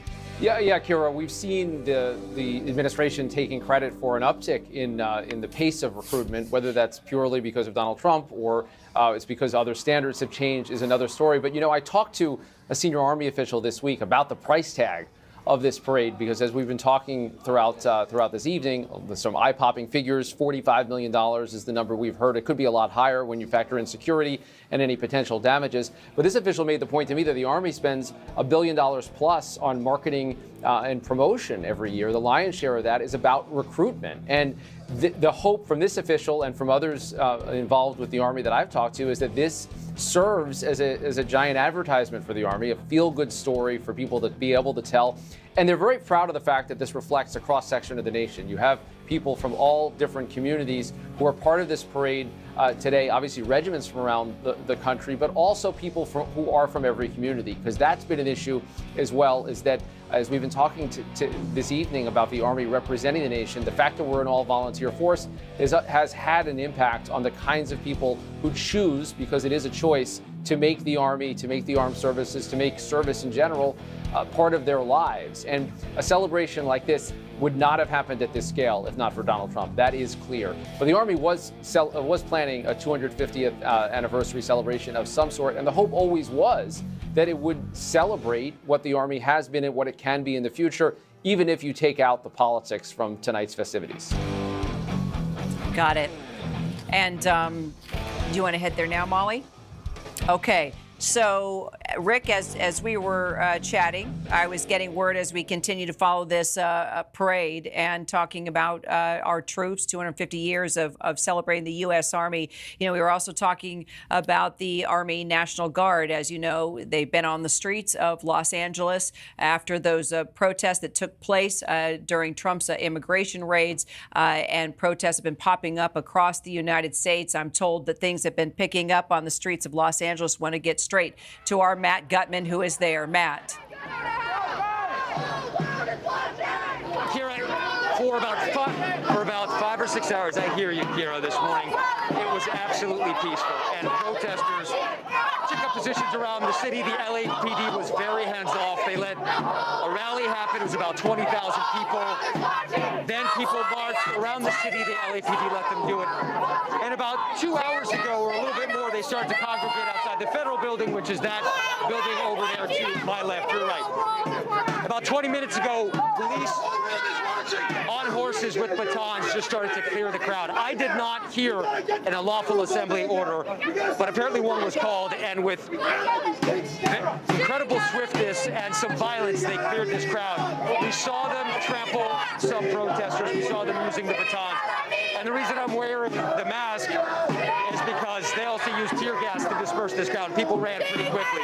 The standoff continues, as you see. You can see those officers, and that's all LAPD right now, backed by the sheriff's office behind them. They're all wearing those gas masks because the gas lingers here in the air. We saw a couple of people carted off who had been hurt. I don't know if they've been overcome by the tear gas or something else, but it appears that at least a couple of people have been lightly injured. We're not sure exactly where they want protesters to go, but what was clear was that they wanted whatever was happening outside the federal building to end, and it ended quickly. I think it needs to be said that despite a lot of tension between the Marines and the National Guard and federal law enforcement that we saw, Kira, on the steps of the federal building, there was zero involvement that we saw of federal officials and Marines or National Guard with these protesters out here who were taunting them, were shouting shame, but at no point did it get physical. And right now, Kira, we're just waiting to see what happens here, if law enforcement continues to try to push people back or what, but clearly it was both sides. Once police started with those mounted horses pushing people back, using those batons, then we also saw projectiles, sticks being used against the horses and the officers as well. Unfortunately, after many hours of peaceful protest, this did become violent. Kira. LAPD. Okay, Matt, can you still hear me okay? I can. still hear? You can hear? Okay. So my cameraman is putting on his. I can hear he's just trying to put on his eye protection behind the camera. Okay, no problem. All right. So him, it's a bit of a kinetic situation. No, I understand. Okay, he's in shape now. Okay, you do what you need to do. Yep, do what you need to do. I'm looking at the video. No, we're good, Kira. Okay, all right. So let me clarify what has happened here. As I took notes about what you were saying. I'm looking at the pictures right now. So correct me if I'm wrong, but there about the past 5 hours there in Los Angeles, it was pretty peaceful. That there were, what would you say, tens of thousands of people that were rallying and marching through downtown. And it was calm, right? Everything was okay. Absolutely. What exactly happened that now created what we have just seen, and also clearly the LAPD moving in? I saw members of the SWAT team. I saw the mounted unit. I used to live in Los Angeles, so I'm trying to recognize what I'm seeing. How did it reach this level? Do you know what went wrong, Matt? We don't. We saw the mounted police come in. There was a police barricade just over the 101. We don't know what the catalyst was. It just started, and it was very, very quick. It's incredible how quickly those mounted police can move back a crowd. You feel the power of those horses, and the officers on top of them wielding, batons that are good 4 or 5 feet long. And it moved protesters back quickly. Some people didn't get the chance to move back. They did get trampled or pushed physically by those horses. And I don't yet know what the catalyst was. Clearly, at some point, the LAPD declared this an unlawful assembly. We did not hear that. I don't think many members of the crowd heard that either. And then they moved in with incredible swiftness. I haven't seen them move this quickly in the 8 days that we've been out here in the streets. Something happened, though. I don't know what that trigger was, but that was the fastest that I've seen them clear a crowd, at least since we started. And we're before curfew. This is not a curfew move. This was an effort to clear the crowd. I would say that we haven't seen anything like this, certainly since the events on Sunday and maybe a little bit on Monday, Kira. Got it. So my question to you now, National Guard troops, National Guard troops, U.S. Marines, have you seen either or are they working together with LAPD? What can you tell us? I see LAPD, but what about National Guard troops and U.S. Marines?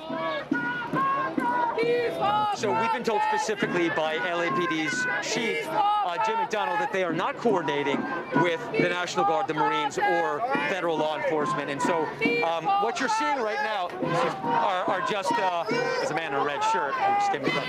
But you're seeing, this is just LAPD. We understand that they are not coordinated with them. And that building right there, that is LA's federal building. And just on the corner, I don't know, that's Sheriff's Department officials.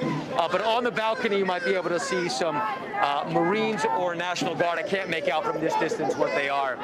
But that's where they are, and they have stayed there. They have not advanced farther towards this crowd. And from what we've seen here, just one last word, we have seen zero physical interaction between federal forces and protesters here. Got it. So the Marines, I was reading one of the notes you and the producers put out that the Marines were seen pushing some of the protesters off the stairs of the federal building there. I mean, can you just put that into perspective? Were they trying to move them or away from the building where we see members of the National Guard?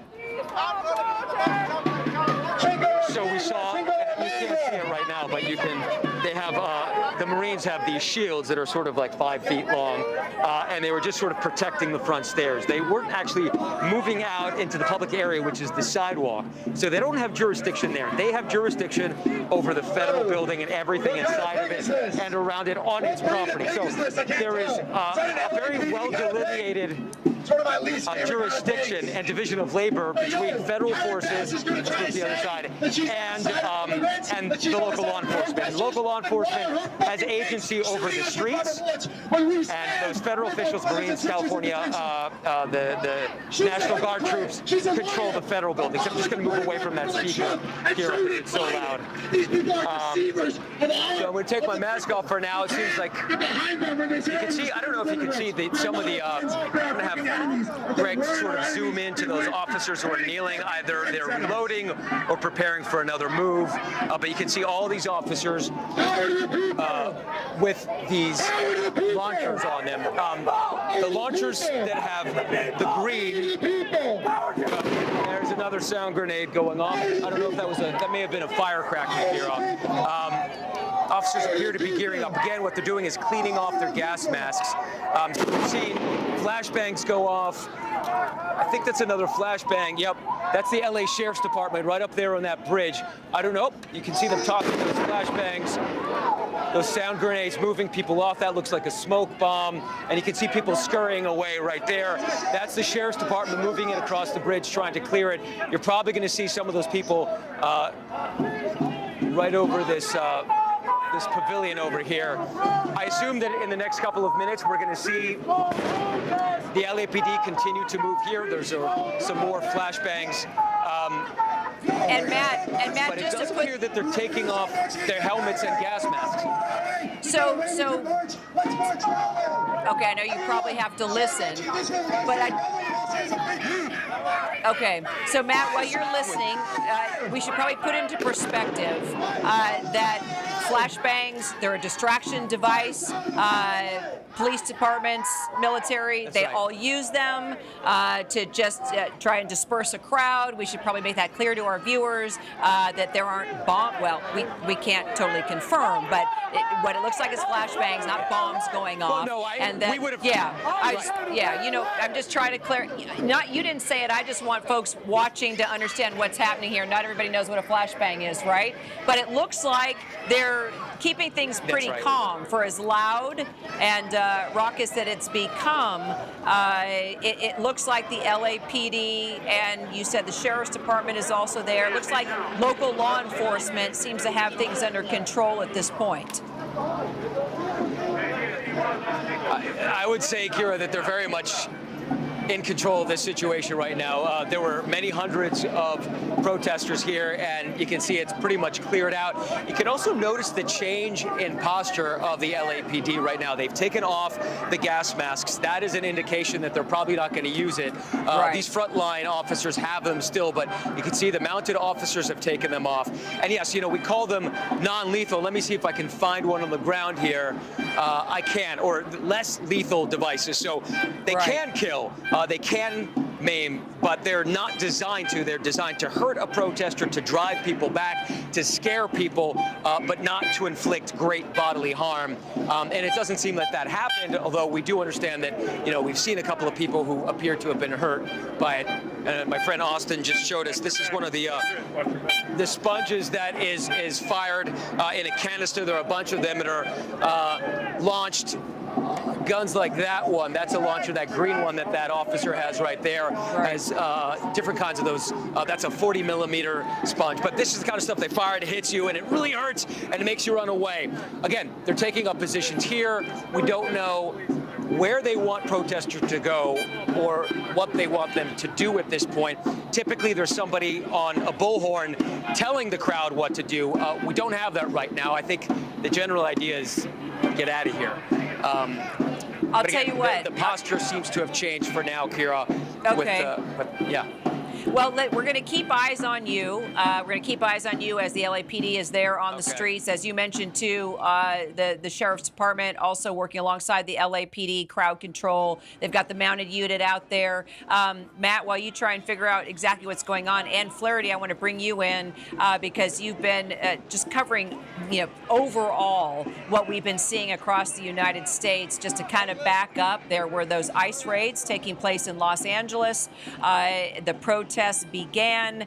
For the most part, they were peaceful. A lot of people were showing up on the streets of Los Angeles. Then the president called for the National Guard to come in. Then the U.S. Marines arrived in Los Angeles. We're not seeing video right now of National Guard troops or the Marines. We're seeing local law enforcement handle, obviously, what is happening here. We're not quite sure what triggered sort of the rush here that Matt got caught caught up in, but maybe we could just take a step back overall as we are watching this and explain to folks that, yes, protests are happening, but they have been peaceful for the most part, and this really is the first time we've seen things get a little more hairy.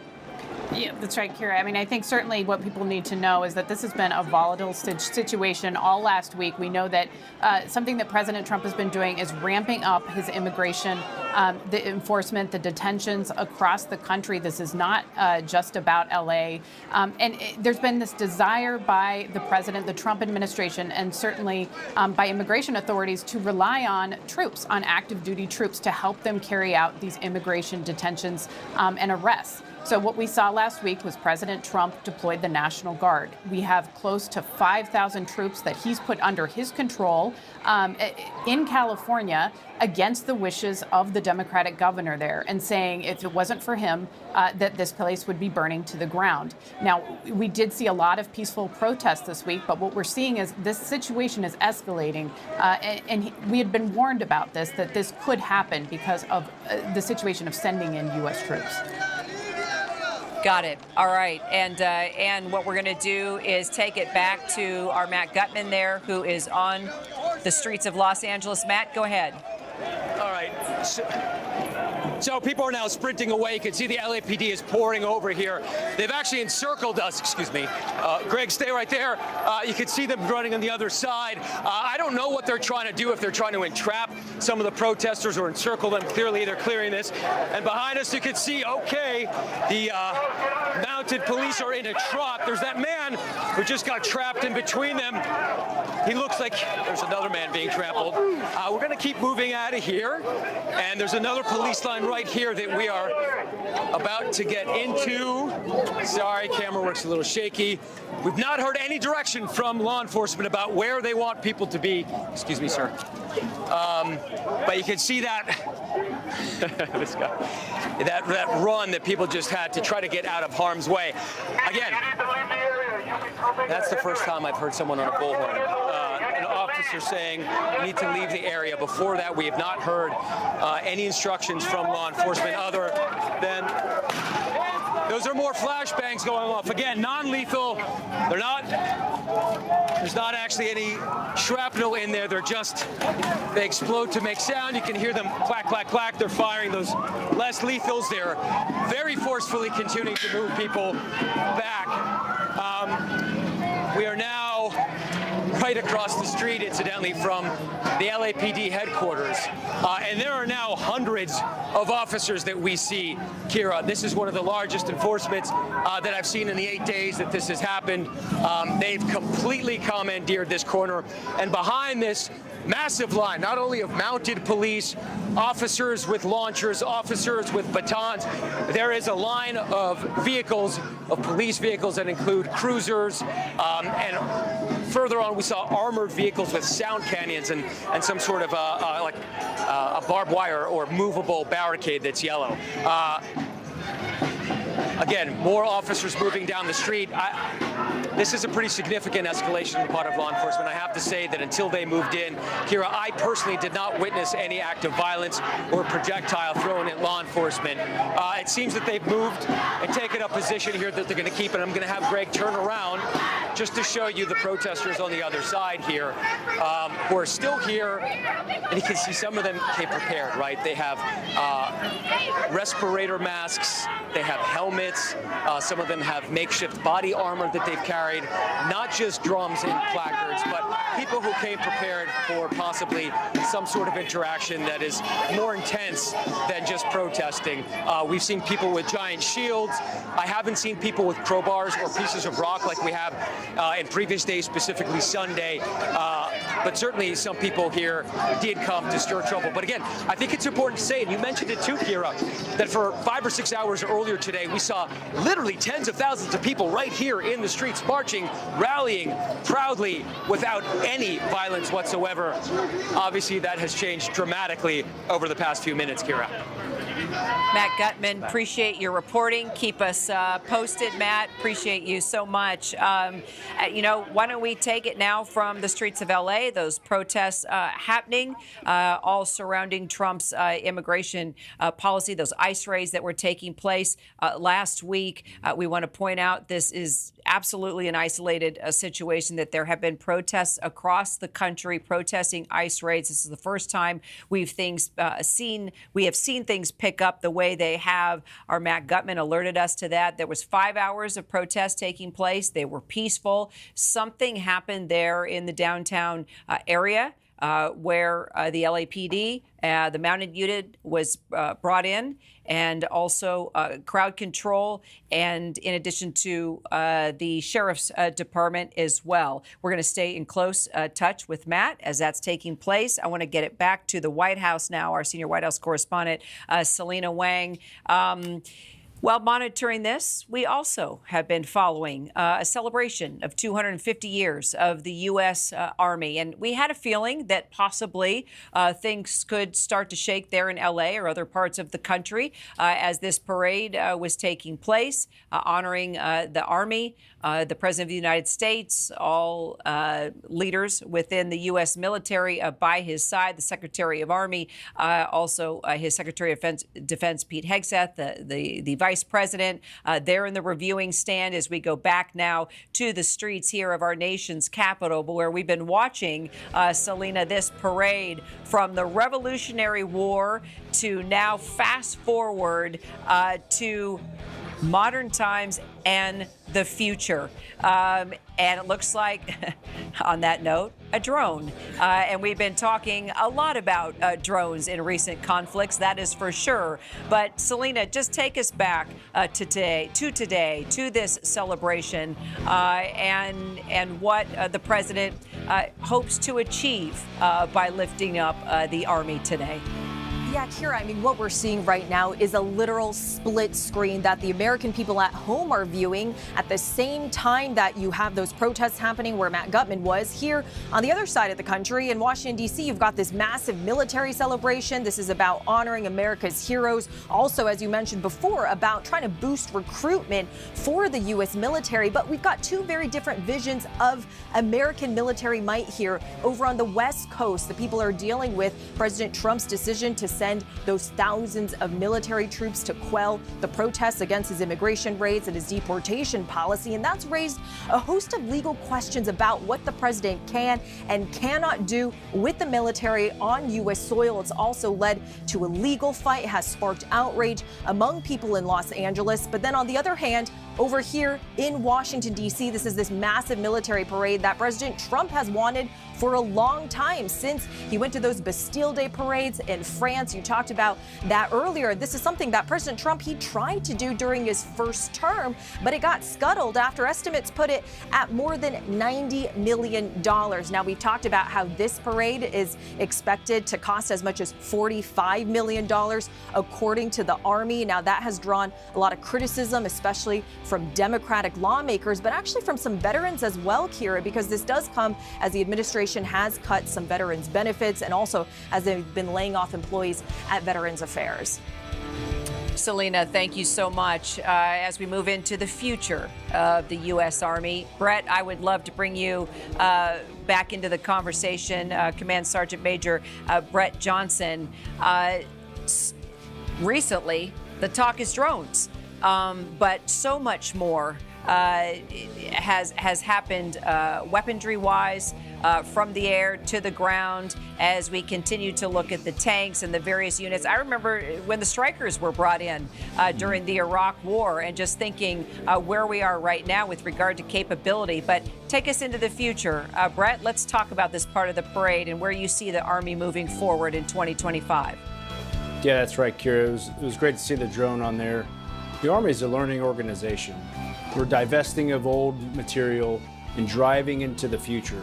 And what you see here on the screen with our modern tanks, our SEP-3 modern tanks, you see the drones, you saw some of the soldiers that were walking with their newly designed body armor, with their enhanced night vision devices. those are the things that are going to give us the right tools in the right place to win our nation's wars. You clearly saw that on the screen, and it's pretty phenomenal. If they go back to the soldiers walking with the body armor and the guns, you'll see their night vision devices that they've had. It's the best technology that we've had in quite some time. Steve, old warfare versus new warfare. We're seeing the future roll right in front of us. I think in some ways, Kira, what we've seen today is going to be a museum piece. This will go into history as this is what the Army used to look like. So as we've seen in Ukraine, we've seen in the Pacific, autonomy is the name of the game. So we have drones, we have autonomous vehicles that work on the land. We're going to have every soldier equipped with an AR, VR goggle. We're going to have incredible situational awareness at the individual level. So technology is moving forward and it's transforming not just the Army, but all of the armed forces, where autonomy and the capabilities of these new technologies are transformational. So we start off celebrating 250 years of the U.S. Army. We go back to the streets of Los Angeles for these protests taking place, and now we are taking viewers to the Middle East. It was just yesterday you and I were talking about the retaliatory attacks, Israel going after Iran, Iran going after Israel. Now we are just getting word and live pictures. This is just seconds ago, actually. Can you tell me where this is, Molly? All right, so again,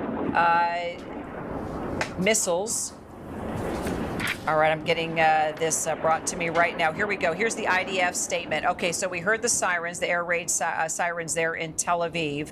And now the IDF is saying they've identified this new launch of missiles from Iran toward Israel. The IDF going on to say it has finished a set of strikes in Tehran on infrastructure sites of the Iranian nuclear weapons project and fuel tankers. And now we are seeing retaliatory strikes once again. We had a feeling, Steve, you and I were talking yesterday when this was happening in the night.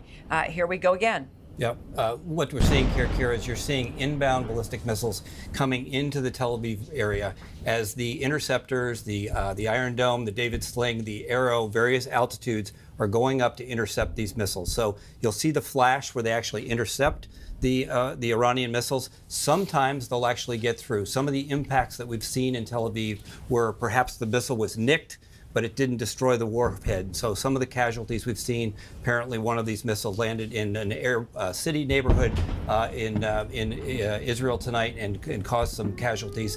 But this is what it looks like. This is the future. This is missile on missile, high technology, the ability to defend a country. This is what President Trump hopes for with the Golden Dome idea. Obviously, Israel is much smaller. The challenge is much greater for the United States, but this kind of capability is extraordinary. So we think night before last and last night, we saw about 100, 150 missiles that were incoming. Probably about 10 of them got through, so pretty extraordinary to be able to have only a 10% rate, but it's obviously going to have an effect. We also saw some pictures earlier of essentially the Israelis taking the gloves off, as Ty and I were talking about. The Israelis have hit infrastructure, oil infrastructure. We're seeing oil depots within Tehran burning, massive fires. They've hit gas fields and gas processing fields. So this is escalating very quickly, because if it goes to the point where you're going to have the Iranians targeting civilian areas where the Israelis are going to go after the critical infrastructure, the oil, the gas, the lifeblood of the Iranian economy, this war is ramping up quite quickly. We've also seen one last very important point is that the Israelis have said that Ayatollah Khomeini is not out of bounds. So they may now be going after leadership, but very quickly escalating here in the past couple of hours. All right, on that note, I'm going to read to you more we're getting from the IDF now. The IDF saying it's completed an extensive series of strikes in Tehran on infrastructure sites of the Iranian nuclear weapons project and fuel tankers. And we you and I, matter of fact, while the parade was going on, the Army parade here in the nation's capital, you were actually going through your phone and seeing the video of those strikes, and we had a feeling we were going to be having this conversation this evening about Israel going after oil and gas, which could be absolutely detrimental. It started with nuclear facility strikes. If we start moving into to fuel and oil, this changes the game, right? Yeah. The Israelis are trying to make the Iranian people feel the pain here. So the strikes earlier in the day, the strikes that we saw that were on the gas field, that gas was for just basically for domestic use. It's not what the Iranians export. What they export on the oil and gas is about 1.82 billion barrels per day. Almost all of that goes to China. So the real threat here is, does that get taken off the market? Does it jack up oil prices? Do we see a spike in oil prices if the Israelis go after some of the energy infrastructure that is involved in exporting oil and gas offshore? Looks like here that basically all of central Israel right now, the IDF is putting out this post, millions of Israelis currently running for shelter as sirens sound, and that we're just kind of tracking. I can even show this to you. These are all the areas it looks like being impacted right now. All right, so you and I, Steve, talked about there was going to be a volley of strikes. It was going to be Israel into Iran, Iran back into Israel. So we could be seeing this for a number of nights on end until somebody finally caves, right? And I mean, what are you thinking? This is happening now. Is this 3 nights in a row? Yep. So think about the regime cannot back down. If the regime backs down, they're going to lose credibility, and it'll probably be some sort of a coup. We don't know who would take over. On the other hand, you also have these kinds of strikes that are going to cripple the economy. The Israelis 2 days ago said, if you target civilian areas within Israel, then we're going after your infrastructure. And infrastructure, the oil and gas business is the lifeblood it's the only thing that the Iranian economy puts out. So now the strikes that we're seeing tonight on an oil depot in Tehran puts the pressure on the Iranian people. No more gas, no more running the economy. If they hit the gas fields that produce gas for domestic consumption, that's another ramp up in where we're going here. Okay, so little by little, it's warning after warning. But bottom line is, they could start there, and if Iran doesn't, hit the slap down and say this is it, they could go after leadership. Yes, they could. And the Israelis said, take out the Ayatollah, then it's over. Khamenei is well, maybe we don't know who really controls the country. It would be a big change if Khamenei got taken out. And the Israelis tonight have said he's fair game now. You're coming after our civilian areas. Your leadership, the regime leadership, is fair game. And Kira, remember what's happened here is that the Israelis now own the skies over Iran. They have taken out all the air defenses. The IAF is operating with impunity over all of Iran, which means that Iran has no defenses, and the IAF can continue day by day, night by night, to continue to break down all of the Iranian military, all of the nuclear infrastructure. And now it seems the gloves are off, and that's going to include oil, gas, and the lifeblood of the Iranian economy. Well, Israel already took out commander-in-chief of Iran's Revolutionary Guard. So pretty much took out, plus other members of leadership within the military, now going after fuel tankers. Now the question is, the Ayatollah, our Marcus Moore, who was with us yesterday, Steve, he was actually down in the bunker of the hotel where he was staying. He is back in that shelter now. Marcus, it seems that at 2:52 a.m. Tel Aviv time, that things they seem a little more quiet now. Yeah, things are quieter now, but I can tell you that about 10 minutes ago, we heard a series of explosions. A couple of them were a series of booms. A couple of them were strong enough to shake the walls here a little bit. Just to back up, those sirens going off. I would say around 2:30 local time. It's 2:30 in the morning here right now.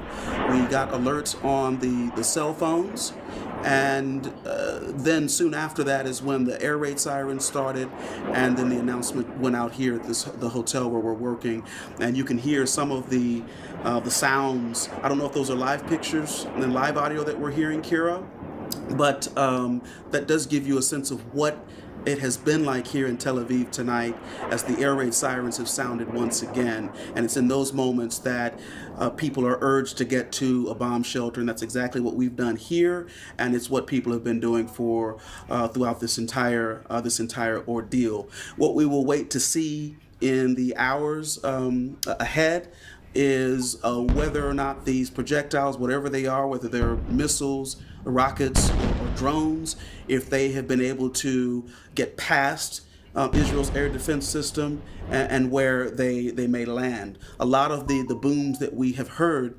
previously have been from the various interceptions that have happened, and that's the good news for the Israelis here, that the air defense system is working.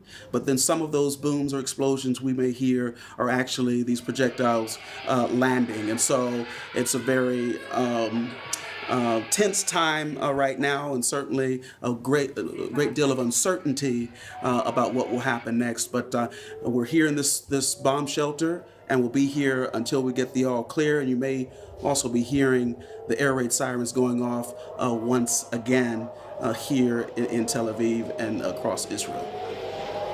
All right, Marcus Moore there for us in Tel Aviv as we're starting to hear the sirens go off once. And again, we will stay in close touch. I bet all of you tuning in tonight had no idea what you were in for. We are covering actually three big stories tonight, from demonstrations in L.A. To Iran and Israel and ballistic missiles there in Tel Aviv. Now we are bringing you back to the nation's capital, where we are celebrating 250 years of the United States Army. Talk about Army strong. We started at the Revolutionary War. We have now moved into the future, ladies and gentlemen. And when we talk about the U.S. Army now, 450 active Army, an additional 500,000 Reserve and National Guard personnel. From muskets to machinery, we have come a long way from the age of volunteer militias to Army strong. Recruitment is up. Brett, I've got to bring you in at this point as we talk about the future, and you just saw your son marching in this parade. It doesn't stop here for your family or so many other families that we see represented tonight in every single division, infantry unit, you name it. Yeah, Kira, I mean, what you saw walking on the parade grounds today is the future. It's the future. We're going to continue to transform. We're going to continue to make our Army better, and it's going to be absolutely phenomenal.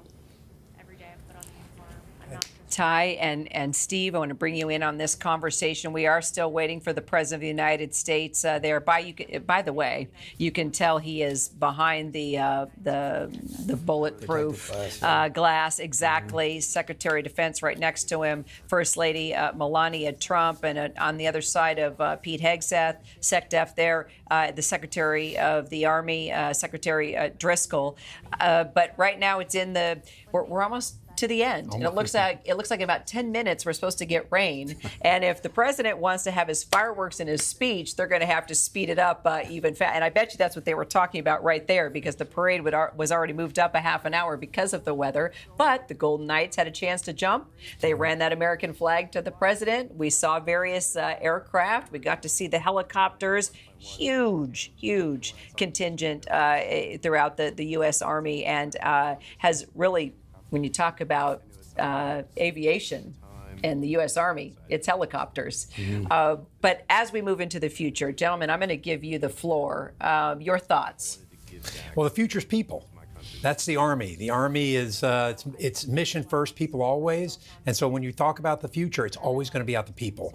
Other services, they man equipment. We equip the person. We equip the soldier. So that's really what we're going to talk about in the future. And one of the things that the future has is our cadets. So you saw the Senior Service College, Texas A&M, the Citadel. You saw the West Point going through there. All of those provide us with the future leaders of America that are going to lead this Army into the future. And it looks like the President of the United States is getting ready to step up to the podium and speak. Oh, he's going to deliver the oath. He's going to do the oath. I think this is the most important part of the ceremony, to support and defend the Constitution of the United States against all enemies, foreign and domestic. Written in 1862 as an anti-Confederate oath to ensure that the people in this audience adhere to a constitution. This is something that's different about every other country compared to us, is that we raise our right hands, as we have both done, and everybody in the service, not just in uniform, but our civilians too, which is something we should talk about as well as the number of Army civilians, raise their right hand and take an oath to support and defend the Constitution. It's one of my favorite things. That's why I ended up serving, is to adhere to that oath. And our Stephanie Ramos, ABC News correspondent, also Army Reserve. Major Ramos, you took that oath as well. That's right, Kira. I took that oath 23 years ago. It is incredible to believe that so much time has passed. But 250 new or re-enlisting troops are about to take that oath here. President Trump swearing them in. And I just want to note that people have a million different reasons for joining the military. To be honest, not everyone signs up because they're passionate about the Army from the start. But for many, it's about financial stability, a lack of other options, just real life, practical reasons. And that patriotism often evolves over time. I know it did for me. And right now we're about to see almost 300 troops take that oath and dedicate the next few years of their lives to the military. Yes. Let's listen in. Hey! Mr. President, First Sergeant Norton reporting for duty, sir. Ready to commence the ceremony as directed. I state your name. Do solemnly swear that I will support and defend the Constitution of the United States of America against all enemies, foreign and domestic, that I will bear true faith and allegiance to the same, and that I will obey the orders of the President of the United States and the orders of the officers appointed over me according to regulations and the Uniform Code of Military Justice. So help me God. Congratulations, congratulations. Welcome to the United States Army, and have a great life. Thank you very much. Have a great life. Thank you. There we go. 300 more active troopers. Brett, you were just saying you remember taking that oath. Ty, General, I'm going to ask you about your moment as well. But how does the future look for these 300 new troopers? I would say the future is incredibly bright. You look at what we just, had on the parade field and how we continue to evolve. They're going to join those ranks, be led by young sergeants like Sergeant Johnson. The world is in good hands right now. With two people facing off with each other. So I'm being told things are picking up in Los Angeles once again. We are going to continue, of course, to be a part of this 250 years of celebrating the U.S. Army. Brett, thank you. Gentlemen, stay with me. I'm going to take it to our Alex Stone, who is in Los Angeles, where we were talking with our Matt Gutman, who was on the streets there. Alex Stone, tell us exactly where you are as these immigration protests are intensifying once again in Los Angeles. Kira, we're going to have to move back right now. We're getting hit by gas of some kind of either tear gas or a pepper gas right now that they're setting off here. The nose burns, the mouth burns as well. These protesters are unwilling. I'm good, thank you, sir. Are unwilling to move back, so they have been moving them back with different types of gas. You can see the LAPD is lined up right over here. They are backing up, getting away from this gas. They don't have their gas masks on. On the other side, they do. But just right here, this is the Sheriff's Department and the LAPD setting off all of this gas and less lethal munitions, different types of devices that they have to move this crowd back, the crowd that has been unwilling to move back here within the last, I don't know, hour or so, when they were taking, we understand from the LAPD, bricks and rocks and bottles were being thrown at them, and the order was given to disperse this crowd, and they are trying right now. They keep moving everybody back. The crowd feeds in. This is going to be a very long night here on the streets of LA once again, as members of the Sheriff's Department and the LAPD and other agencies are trying to get them to move back and firing off all these munitions. And Kira, all day long, this was peaceful today. There were families, there were elderly folks taking part in many of the marches. This is now a different crowd coming out, and it has devolved tonight into what we are seeing right now as they're trying to get everybody to move back. So, Alex, what is your sense? Because things were peaceful for, 5 hours this afternoon. And then the next thing you knew, we were hearing from you and Matt Gutman there on the streets that flashbangs were being tossed into the crowd. We saw the LAPD mounted unit come in. We saw folks being pushed back by the shields. Do we have any idea what caused, I guess, these to become less calm, less peaceful? You know, we're told by the LAPD, Kira, that it was rocks and bricks and things being thrown at the LAPD and at the National Guard and at the Marines that caused them to decide that they needed to move in and move the crowds back. We did not see any of that.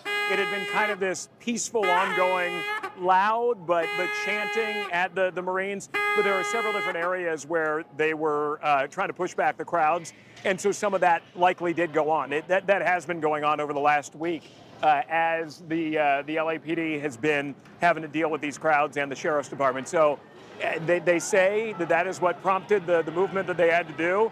They want everybody out. They don't care if you're media or if you're a protester or who you are. They're telling everybody that they got to go, and they've been moving them back with these different gases and the different munitions that they've got. But these protesters, I mean, you can hear them yelling and moving right back into where the gas just was a moment ago.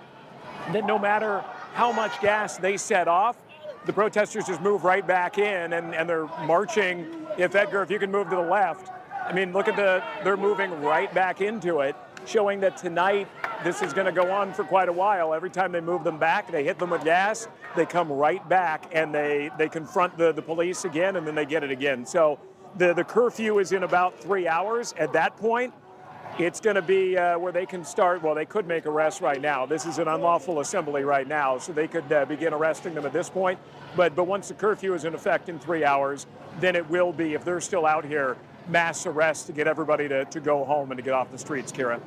Stay with us, Alex. Rick Klein, our bureau chief here in D.C., also political director. Interesting timing, Rick. You have the President of the United States just down the road from us here celebrating 250 years of the United States Army. We watch all parts, every conflict that the U.S. Army has been a part of from the very beginning when George Washington became the first commander, and celebrating this time in our country. And just in the midst of that parade, this is the first time we've seen protests like this heat up in Los Angeles. Giving it a little context here, this started about a week ago after those ICE raids in L.A. For the most part, all the protests have been peaceful until tonight. Yeah, and Kira, we should note that the protests here in Washington have been peaceful. The organizers of the so-called No Kings protests that have been putting on these demonstrations across the country explicitly sought to avoid downtown Washington. They basically said, we don't want to be a distraction from the celebration of the Army, and we don't want any clashes to be a distraction from the mission. They have advised that anything that happened in Washington would not be any part of what they put together. Obviously, they couldn't control the tone or the tenor tenor of any of the protests that happened elsewhere in the country. And you're right, those scenes out of Los Angeles are by far the most tension we've seen on a rather extraordinary day at this utterly extraordinary moment, Kira. As you mentioned, it is the National Guard and even active duty troops on standby in Los Angeles for the last couple of days, capped by tonight's events and today's events with the protests timed to the day of this major celebration. And on a day, we should note, not only is there a new war brewing in the Middle East between Iran and Israel, but also back home, the awful scenes of political violence and apparent assassination of a state lawmaker and an attempted assassination of another in Minnesota. It is a tense time all around, and it makes for not just one but several split screens right now of a country on edge, of a country that's watching these images unfold, and I think for most people hoping that there isn't further violence. But the clash of ideologies, the clashes that we've seen on the streets, all of this coming together at this extraordinary moment, just as the president is set to take the stage in a few moments to address the nation on the anniversary of the Army's birthday. You know, it's a different time, isn't it, Rick? I'm just going back to when we were covering the Trump administration the first time around. And this is a very, very different White House. It was like he was just getting his feet wet last time around. And there were still people within his circle that were had a background in politics and policy. And now this is different. It's different. I think what we're seeing play out from where the president is and the parade that's happening here in our nation's capital to the streets of Los Angeles and the protests taking place around his immigration policies to the Middle East and what we're seeing between Iran and Israel, and the president not saying anything to this point about what's happening there, except that he defends Israel, he backs Israel, that the United States backs Israel. But it seems you're talking about this shift. There's a political shift. There's a cultural shift. There's an international shift going on. I mean, as we do watch the parade and we talk about the celebration of our military, we are watching military from here to overseas engage in different types of domestic and international conflict. Yeah, and Kira, start with the fact of this parade itself. We know that President Trump wanted to do this in his first term. He saw the parade in France back in 2017 and mused openly about having something similar in the United States. Ultimately, he was advised against it. It was seen as too costly, seen as a distraction, seen, frankly, as just something that doesn't happen in the United States. You don't have tanks rolling through as a demonstration of raw power and strength. The occasion of the Army 250th was going to happen whether or not Donald Trump was president. In fact, there were plans originally for a much smaller, a far more scaled back version of a celebration that would have happened in D.C. today. And the fact of his birthday today, and only an added fortuitous benefit to him and to many of the people around him. And in this case, no one told him no, and no one said that in his inner circle not to go ahead with it. Instead, we've seen a rather extravagant display today. And again, it is a celebration. And for so many people who have either roots in the military or just feel the patriotism of the day, there are lots of reasons to celebrate the United States and lots of reasons to celebrate the 250th anniversary of the Army. But juxtaposed against this split screen that we're seeing today and the unrest, the anger that we're seeing in so many parts of the country that are playing out, it is quite jarring. And I'm curious how President Trump himself plans to address Los Angeles, Minnesota, Iran, all of which could come up in its own way, even though tonight is a celebration as he speaks.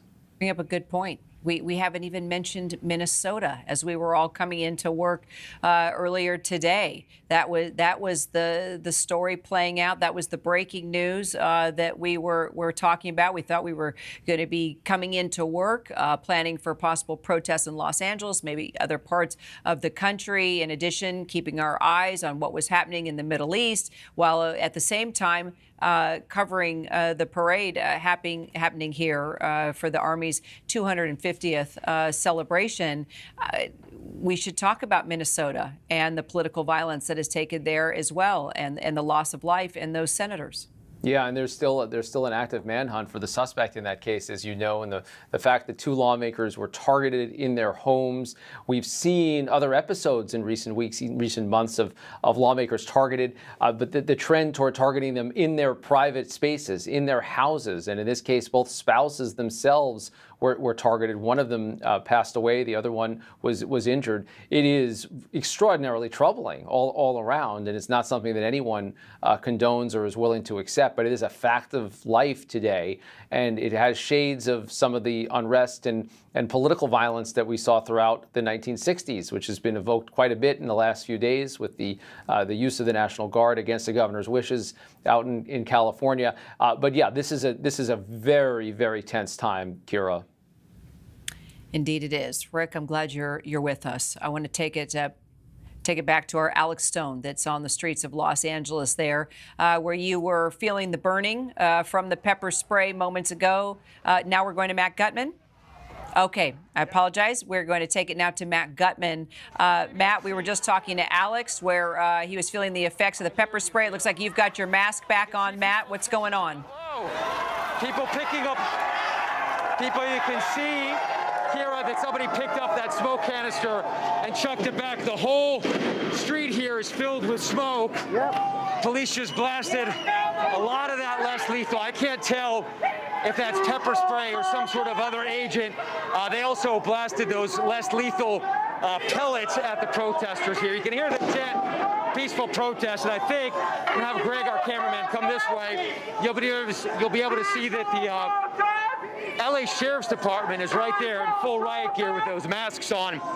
And I think we've reached the stage of the day where, as Alex mentioned earlier, the families, the kids in the strollers, the grandmothers, the elderly people, the people from that broad cross-section of life here in Los Angeles, those people have gone home. The people who are here right now want to engage with law enforcement. They want to keep protesting. I haven't seen them throw very many projectiles. I know that it's happened, but that is where we are right now. I don't even know what part of the street. I'm going to have Greg move up a little bit. I'm not even sure what part of the street law enforcement is trying to control. It may be that park just on the other side of the federal building. Now, just to give people a geography, that park you're seeing is just to the north of LA's federal building downtown. I can take off my mask, I think. And that's where those federal officials are. That's where we saw federal law enforcement, California National Guard, and the Marines. So it seems they're trying to increase this perimeter, and now you're seeing some folks sort of making a wrong turn into this protest. But I want you to notice what people are carrying here. A lot of people have masks. This guy has an umbrella as well as there he goes, a bullhorn. Other people have makeshift shields made out of boogie boards that we've seen. As Alex also mentioned, I think this is going to be a very long night here in downtown LA. We've seen people with helmets as well. And right on the other side here, we haven't seen them do very much. If you can hear me, that's the LAPD guarding City Hall. So this is happening in the very heart of downtown Los Angeles. The intensity of this is probably bigger and I think more spread out than on previous days where I think law enforcement mostly tried to prevent folks, A, from getting to those federal buildings, but also from getting down and disrupting the 101 freeway, which is about 700 yards in that direction from where we are right now. Again, this confrontation is set to continue. What people have been out here for days and days to protest is the immigration crackdown by the administration over the past, 8 days here. Oh, I think we're getting another whiff of that. Whatever agent that was, that is not fun to breathe. But that's why people ostensibly have been out here. And I have to imagine at this point, some of the people who are still out here want to just make trouble. I'm going to send it right back to you. All right. So, Matt, I don't know if you're able, I think you can hear me okay. And, of course, let me know if you are feeling that you are not in a safe situation, and we will make a quick pivot. But What is your sense, Matt, as you are talking to people? You've heard, of course, Kristi Noem, Secretary of Department of Homeland Security, saying that what we're seeing out on the streets are just people that are carrying out vandalism and violence and trouble, that they're not out there protesting immigration policies, but rather these are folks just wanting to come out and loot and vandalize and as you mentioned, try to create some type of confrontation with law enforcement. What's your sense? Is your sense that the people are out here to peacefully protest immigration policy, or are these folks coming out to make a video go viral? I think, Kira, that there's probably a little bit of both at this point. There are always agitators in crowds like this who crave that kind of interaction with authority figures. People who come out dressed like that knowing that bad things might happen and people might get hurt. But I do think that there is a pretty broad array of society here. I see people running behind us who are out here because they are upset about what's going on, about the administration's policy. And you do see people like this woman here just standing here carrying a placard saying no K's.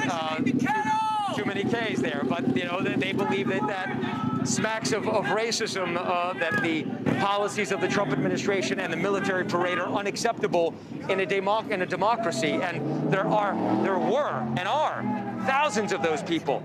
Some of them still out here on the streets, but obviously at this point not all of them are, and police are having a hard time pushing them back from some of these areas.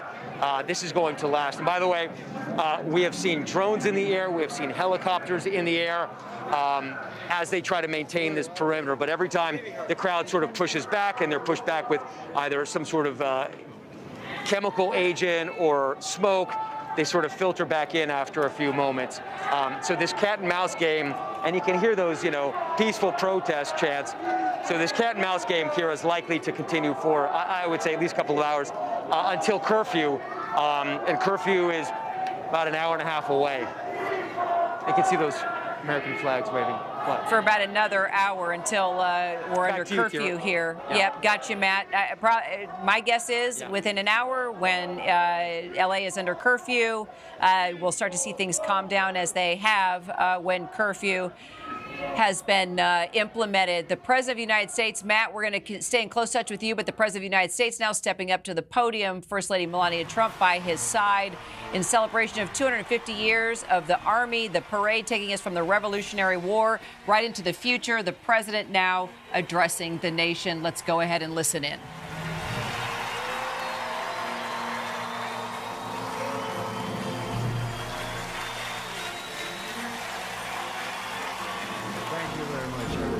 Thank you to Vice President Vance, and thank you to our wonderful First Lady, and above all, thank you to the greatest, fiercest, and bravest fighting force ever to stride the face of this earth, the United States Army. Thank you very much.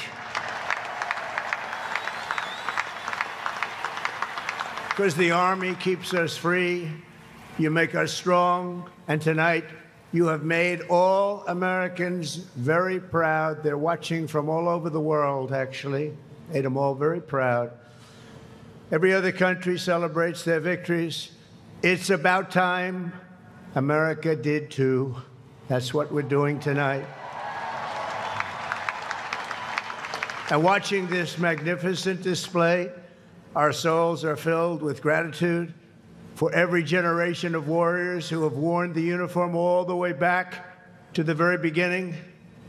So to every veteran across our land, and right here in our nation's capital, including 6 recipients of the Congressional Medal of Honor, we love you, we honor you, and we salute your noble service to our flag and to our country. As we celebrate tonight, we also think of the hundreds of thousands of Army soldiers who have made the supreme sacrifice for our nation and selflessly laid down their lives in every war, from the Revolution to the War on Terror. To the Gold Star families with us today, the courage of your heroes is the bedrock on which our entire nation stands. We thank you. Yes, we thank you. Today we commemorate an event that did not just change American history, but changed the history of the entire world.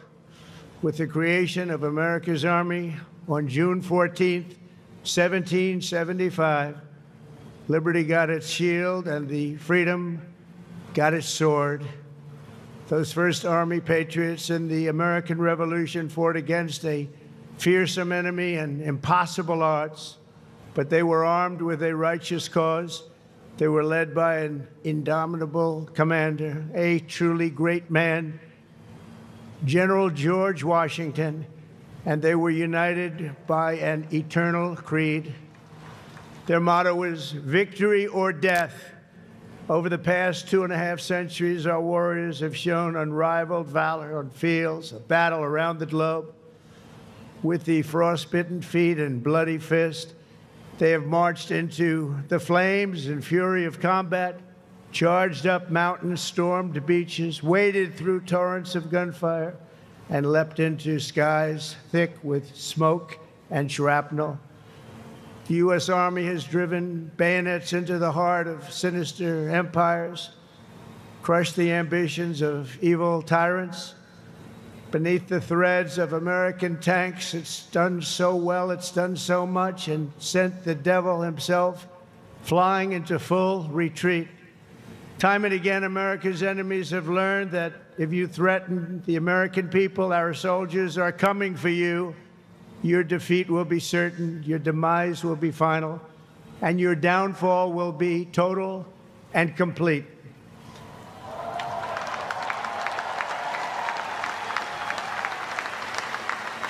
Because our soldiers never give up, never surrender, and never, ever quit. They fight, fight, fight, and they win, win, win. And that's why no institution in history has entered more names into the roster of American heroes than the U.S. Army, the Congressional Medal of Honor, more than anyone or anything. There was Mad Anthony Wayne, asked by George Washington to lead a daring midnight raid up the cliffs of Stony Point with unloaded muskets and only their bayonets to fight the redcoats. Mad Anthony replied, "Issue the order, sir, and I will storm into hell for you." Then there was the Civil War general, John Corse, shot in the face in combat. He fired off a message to his commander: "I am short a cheekbone and one ear, but I am able to whip the hell out of all of them." He stayed on the front lines, it seemed forever. In World War II, there was the great Creighton Abrams, besieged on all sides by the Nazis at the Battle of the Bulge. He boldly proclaimed, "They've got us surrounded again, the poor bastards." This is the fighting spirit and unyielding force of the U.S. Army. It has never changed, and it will never, ever change, because there is no earthly force more powerful than the brave heart of a U.S. infantryman or an Army Ranger, paratrooper, or Green Beret. They are the best, they are the finest. From Bunker Hill to San Juan Hill, from Gettysburg to Guadalcanal, from Yorktown to Shiloh, and from the trenches of the Argonne to the mountains of Afghanistan, the Army has forged a legacy of unmatched courage, untold sacrifice, and unequaled and undying glory.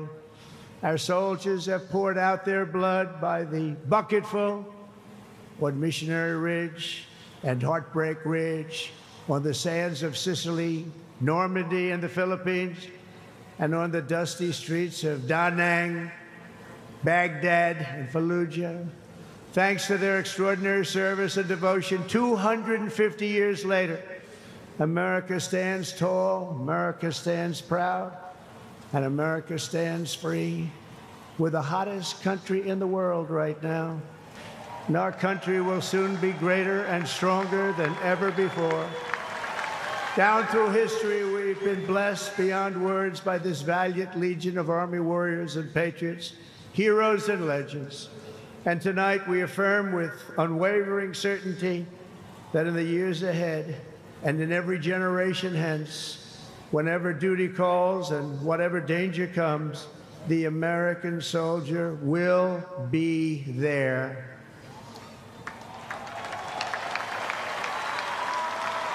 No matter the risk, no matter the obstacles, our warriors will charge into battle.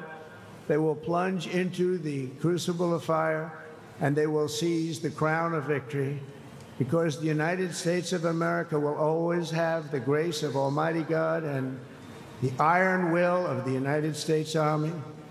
Congratulations to everybody. We love our country. We've never done better.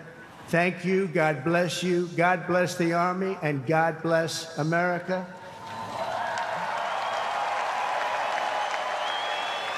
And now I'd like to ask our great First Lady to join me at the podium. Thank you very much, everybody.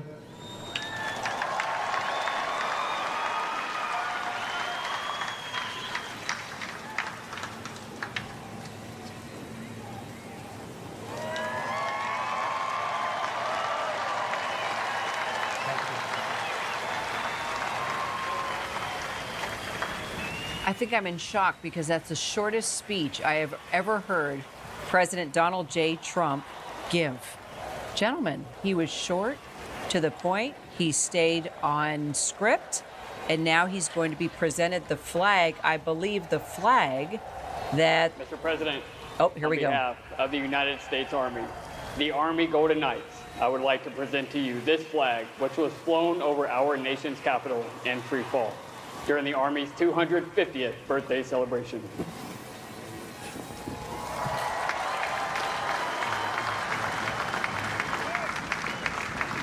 All right, the Golden Knight that jumped out of a perfectly good helicopter, because that's exactly what they know how to do, and handed him the flag. And again, that flag is in the form of the American Revolution cockade, or the hat that they do, going from the American Revolution, wearing that hat, to today. Sort of full circle there. Stephanie Ramos, full circle for you as someone who's not only an ABC correspondent, but also someone who spends the other part of her life and career serving the United States Army, the Golden Knights. They were worried about the weather, so we started early here with the parade. They were able to make that jump and deliver the flag right to the President of the United States. That's right, Kira. They were able to deliver that flag to President Trump, and that is basically the grand finale. And, you know, the parade went off without a hitch. We had some crowds here really enjoying seeing the Army Reserve soldiers, seeing the Army active duty soldiers, and really celebrating the service.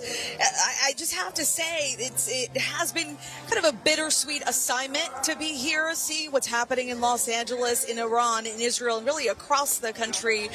But I have to tell you, the folks that we've spoken to here today have appreciated the time seeing and being able to celebrate the Army. I have to tell you, what's kept me in the Army Reserve for the last 23 years is the fact that I've been able to meet and connect with so many different people. You get people from every walk of life, and we saw that here on Constitution Avenue. Nearly 300 troops re-enlisting or enlisting for the first time and dedicating the next few years of their life to the military. But I've been through several different reserve units, from Brooklyn to South Carolina, and that deployment to Baghdad, Iraq, and you meet so many different people, and it is beautiful. Despite our differences, we really all come together for a shared purpose, and I think that's what most people are looking for: a sense of belonging, a goal, a structure, but most importantly, being a part of this team. Kira. Stephanie, it's such a blessing, I should say, to have you not only covering every headline possible around the country, from the United States to overseas, but also as a member of the United States Army. You couldn't have been a better person to be with us tonight as we covered this parade. And within all the pomp does come the politics. Rick Klein, our bureau chief here at ABC News, while we celebrate everything that the Army has done since the Revolutionary War to moving into the future, we covered every conflict tonight. We saw so many men and women in that parade, all the weaponry, the air assets, everything that represents the U.S. Army. We need our military. We love our military. At the same time, this is a really tough time in our country as we're also following protests in Los Angeles over immigration policy and watching Iran and Israel exchange missile attacks. It's a tough time right now. Yeah, and Kira, as you mentioned, a very brief and almost startlingly apolitical speech from Donald Trump. Just 4 days ago, he was at Fort Bragg in North Carolina in preparation for today's festivities in part. And there were some very, very startling moments there where you saw troops, active duty military, booing Joe Biden's name, booing Gavin Newsom's name, and MAGA hats for sale on the Army base. There was a lot of concern in Army officials and people associated with today's preparations that this would become essentially a political rally. And you can't divorce politics from the moment or any moment, frankly, particularly with President Trump's birthday falling today. You heard J.D. Vance wish him a happy birthday just moments before he took the stage. But yes, a very brief address today and no mention of current events really whatsoever. This was a focus on the celebration. And I, for one, is frankly surprised by the restraint that Donald Trump showed today. And I think there's a lot of people involved in organizing the parade who are sighing some relief right now that he didn't delve into politics more deeply in his address. That was the first thing I said, Rick, to you, to Steve, to Ty here on set with me, that it was short, sweet, and it was focused and on point for what this parade represents. So let's take it to senior White House correspondent Selena Wang, who was following that speech at Fort Bragg. We actually all were. We carried it here live on ABC News Live. Like many speeches, he does start to ad-lib. He does start to get political. I do remember the boos and the cheers as he did talk about the former president. But this wasn't a political speech or a political rally. He stayed on point, honoring the U.S. Army. And Kiro, you and I have been on the air many times together during the president's speeches. And to your point, this was uncharacteristically short. It was on message. But I do want to point out one comment that the president made, which is very relevant in this moment as the world is on edge. The president saying time and time again, America's enemies have learned that if you threaten the American people, our soldiers are coming for you. Your defeat will be certain. Your demise will be final. This, of course, also as the Trump administration has warned Iran not to attack U.S. forces, not to attack U.S. interests in the region. And also as President Trump has presented this America First policy, but yet as his administration is getting pulled into various global conflicts. Just weeks before, the president had delivered a speech at West Point. J.D. Vance has spoken at a naval academy. And in both of those speeches, they had criticized their predecessors for what they called nation-building crusades, for getting into open-ended conflicts. They both wanted to distinguish that their administrations would not needlessly send American troops overseas without a clear goal and mission in mind. When it comes to the current conflict in the Middle East, though, Kira, it's still unclear what kind of role the United States is going to play moving forward. The U.S. has made clear they had no role militarily in the attack, but the U.S. now has been helping to defend Israel, helping to shoot down those incoming missiles. Selena, thank you. Let's take it now to the parade route once again. Our Capitol Hill correspondent, Jay O'Brien, who's been talking to people along the parade route all throughout the night. There you are, the beautiful backdrop of the Washington Monument. So how was it, Jay? What's the mood? What have people been telling you as the tanks rolled by? Look, there are people that came from all over to come to this parade today, Kira. We've spoken with many of them. We talked to this two women just moments ago who drove up here from Pennsylvania, and I asked them why did they come here from Pennsylvania, and they said, hey, they wanted to see this. This was a spectacular kind of sight that they hadn't seen before. They said tanks rolling down the streets, 6,000 or so soldiers marching through the streets, but they were candid and they had MAGA hats on, saying that they were also here to celebrate President Trump's birthday. And they said in their view, President Trump didn't necessarily make this parade about him, they say, but in their view also, this was, and they were clear about this, a birthday celebration for President Trump. And they were here in part, they said, to celebrate the Army's anniversary, but also very much to celebrate President Trump's birthday and the first few months of this administration.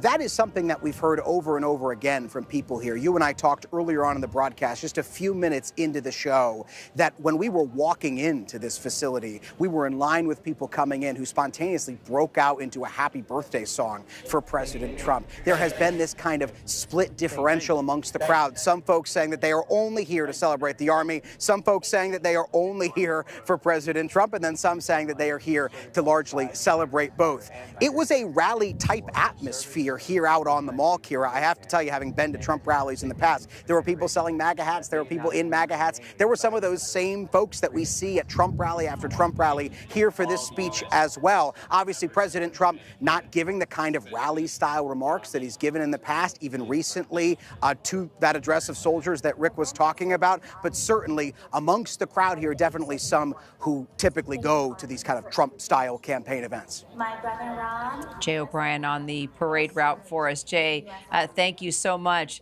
Stephanie Ramos, I'm going to take it around the horn here. Final thoughts as we come to the conclusion of this parade before the fireworks start.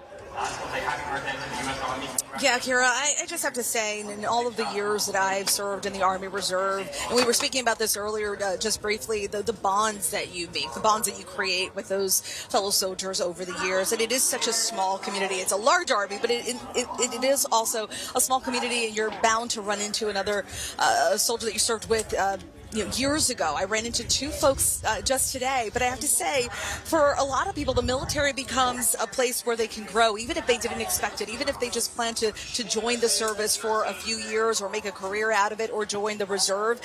It's an experience that shapes you, and that experience I've been able to bring to the journalism side of things and to my reporting. But it's taught me how to be a part of something meaningful, and for many, it becomes a place where you can truly thrive.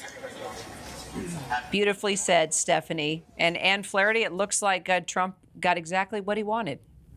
Yeah, Kira, I think that's exactly it. So he knew that this would be simply good television, and that's what I was told by Army officials when they were planning this. They wanted to be able to bring this into people's living rooms. They wanted to put it on people's phones to try to connect with the American people. And when they went to the White House for permission on this, nobody pushed back because simply President Trump knew how this would look. You saw the two tanks out front, the White House backdrop.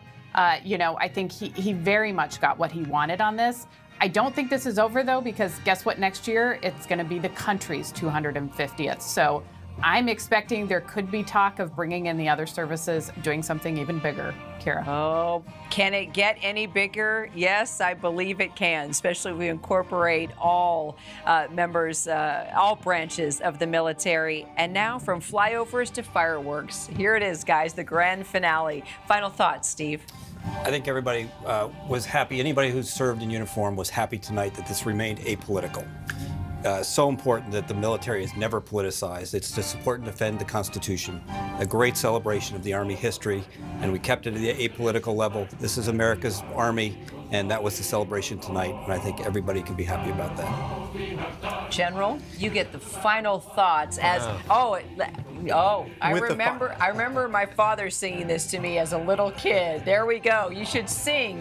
This is your song. It is my song, but I know I don't have those skills.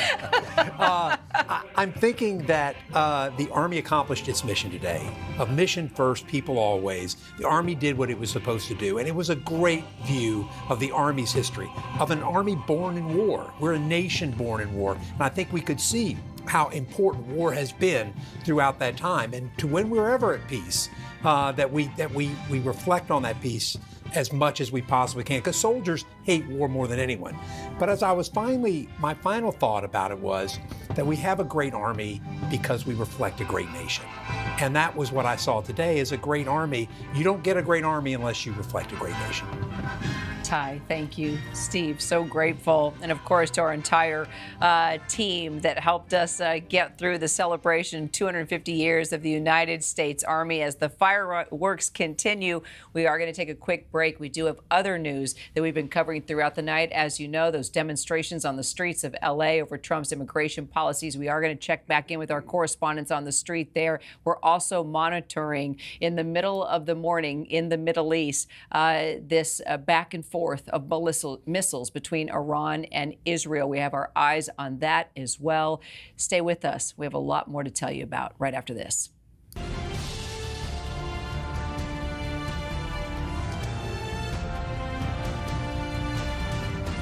So much to talk about. Hi, everybody. In this family, there has to be drama. She's just very judgmental. We're not doing this chaos. I will absolutely dominate her. Wow. Competition. Hot and sexy and fun. It's what makes us us.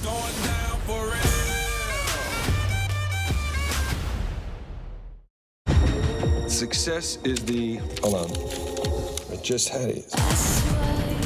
Unless everything changes. This restaurant needs to officially cease operations. Because keeping it open would be like beating a dead horse. Before you throw it off a cliff. We get it. I think we get it. Showtime! Try to keep up, yeah? Walk like a G. Here you go, Neil.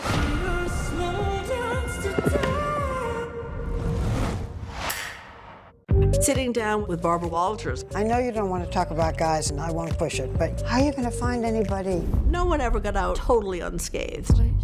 You don't really act. You don't sing. You don't have any, forgive me, any talent. She was fearless, and sometimes she got under people's skin. Oh my God. She asked the question nobody else had asked. She could talk to anyone about anything. Right now, ladies and gentlemen, Barbara Walters.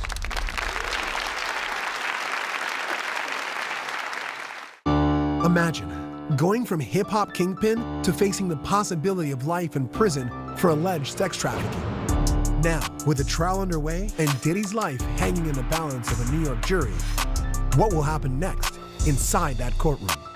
Bad Rap, the case against Diddy, breaking down every new twist, turn, and development inside the courtroom. Listen to breaking news on the Diddy trial wherever you listen to podcasts. You might want to wear this. Whoa, yeah! The boys are at it again. A new day, a new adventure. Look at that. What is everybody? Oh, I get it. Alien invasion. Yes, that's worth staring at. Selfie time? Get in here. It's gonna eat us all. Do not be so overdramatic. Here's your coffee, sir. See? It only ate Shane. This is ABC News Live. The crush of families here in Poland. At refugee centers. In Putin's Russia. On the ground in Ukraine. Close to the front line. From the capital. Destructive Cat 4 storm. Here at Columbia University. Here in downtown Port-au-Prince. Let's go. ABC News Live, America's #1 streaming news. Anytime, anywhere. Streaming 24/7, straight to you for free. Thank you for making ABC News Live America's #1 streaming news. This is an ABC News special report. And good evening, everyone. I'm Kira Phillips. We want to take you once again to the streets of Los Angeles, where we have been following protests. They were calm throughout the afternoon in Los Angeles.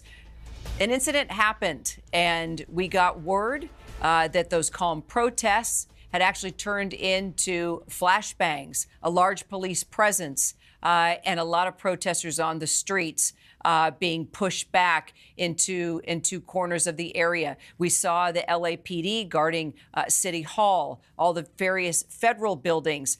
This is what it looked like actually, these are live pictures right now, I'm being told. A lot more calm than it was about an hour ago. The smoke has cleared. It seems to have calmed down in certain parts of Los Angeles.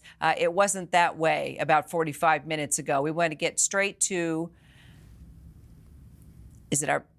it's Alex Stone. We've got two correspondents there on the streets. Our Matt Gutman, this was moments ago, by the way, and also our Alex Stone. We were trying to figure out what was the safest position that we should go to. Alex, we are going to take it to you. I know that you were feeling the burning from some pepper spray not long ago. Were you able to move locations? And are you able to tell us, as we look at these pictures from moments ago, okay, I see you now. We've got LA sheriffs there, also LAPD back behind you where you are. Bring us up to date. What's going on, Alex? Yeah, Kira, so we're on the backside of the LAPD right now as they have formed a skirmish line, and they are moving in. This is actually LAPD headquarters right up here. I need you guys to get 100 feet behind me. Okay, we'll be 100 feet behind me. We'll be 100 feet. I hear you. Media, stand back 100 feet. All right, so they are moving in. We're on the backside of them. They've got a number of armored vehicles and different things that are moving in right behind them.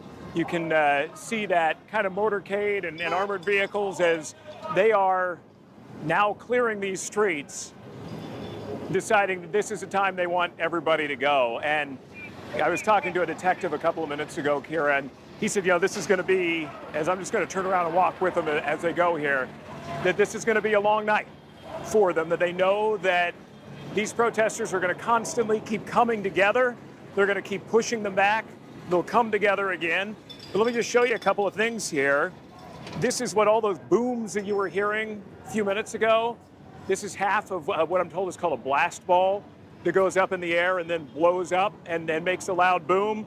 This is a 40 millimeter flashbang, at least part of it, that didn't go boom, that came down, that was exploding up in the air. These are all over the ground now as they're trying to clear out these crowds, Kira, as they continue to move them around.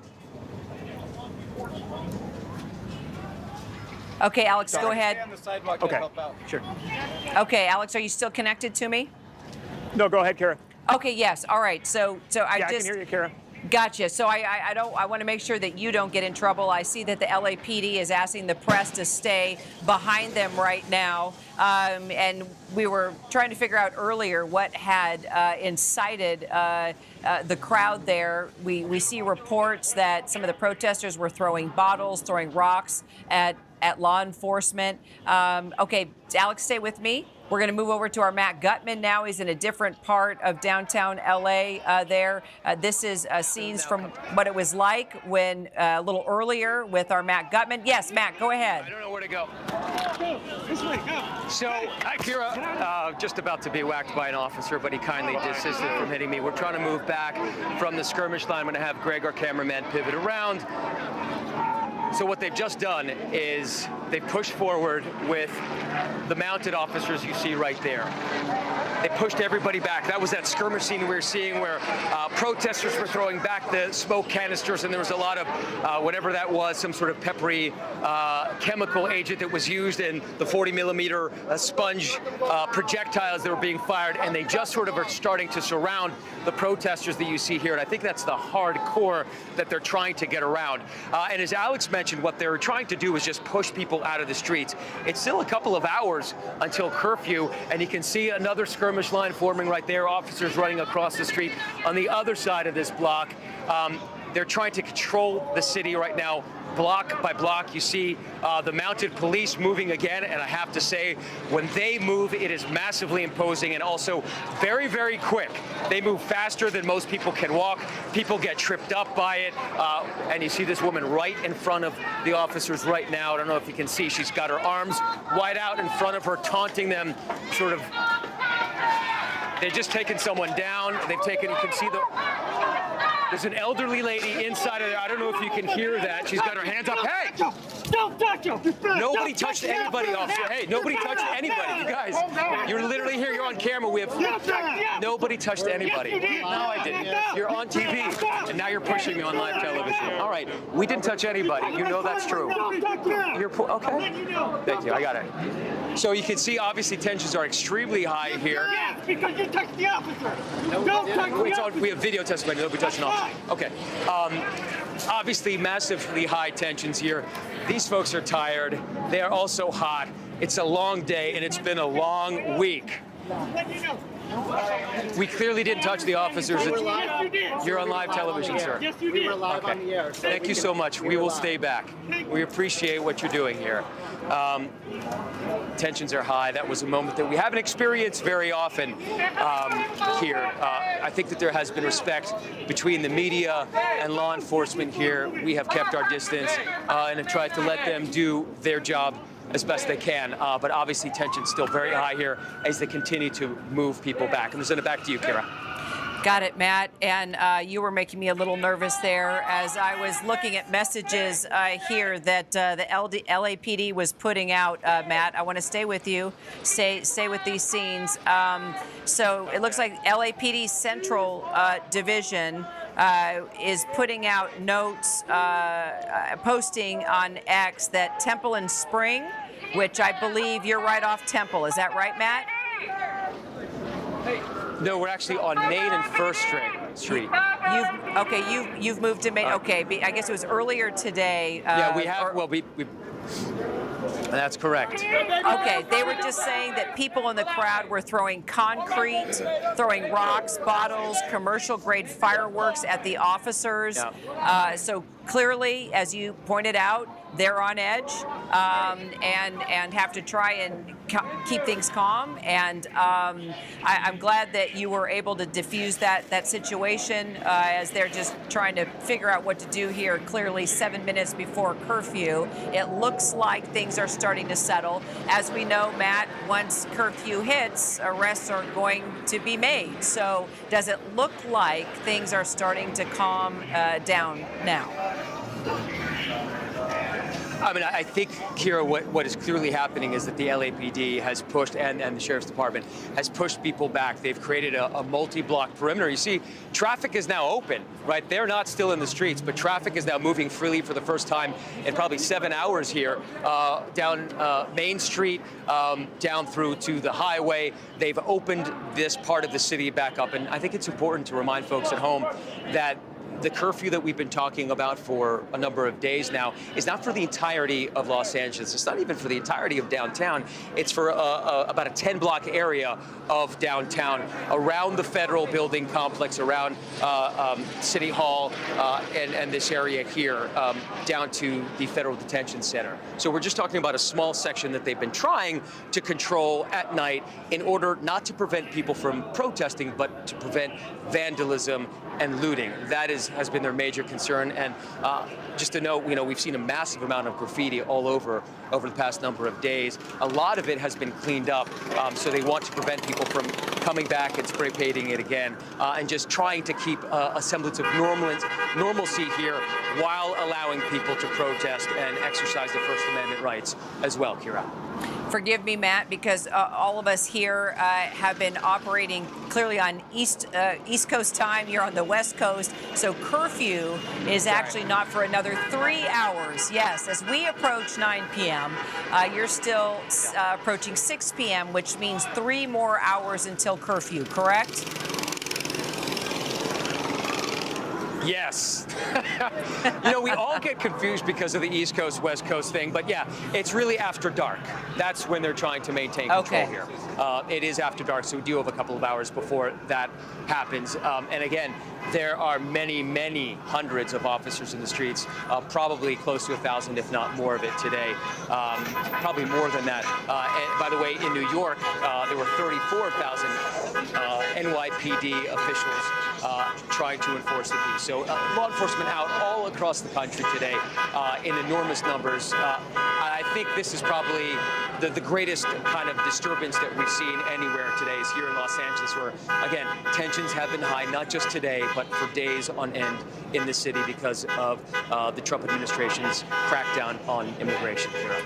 And Matt, if I could just ask, while we're looking at pictures of the LAPD and also the Sheriff's Department, National Guard troops, U.S. Marines, do we know where they are, where they're stationed? Are they a part of this? Do we know?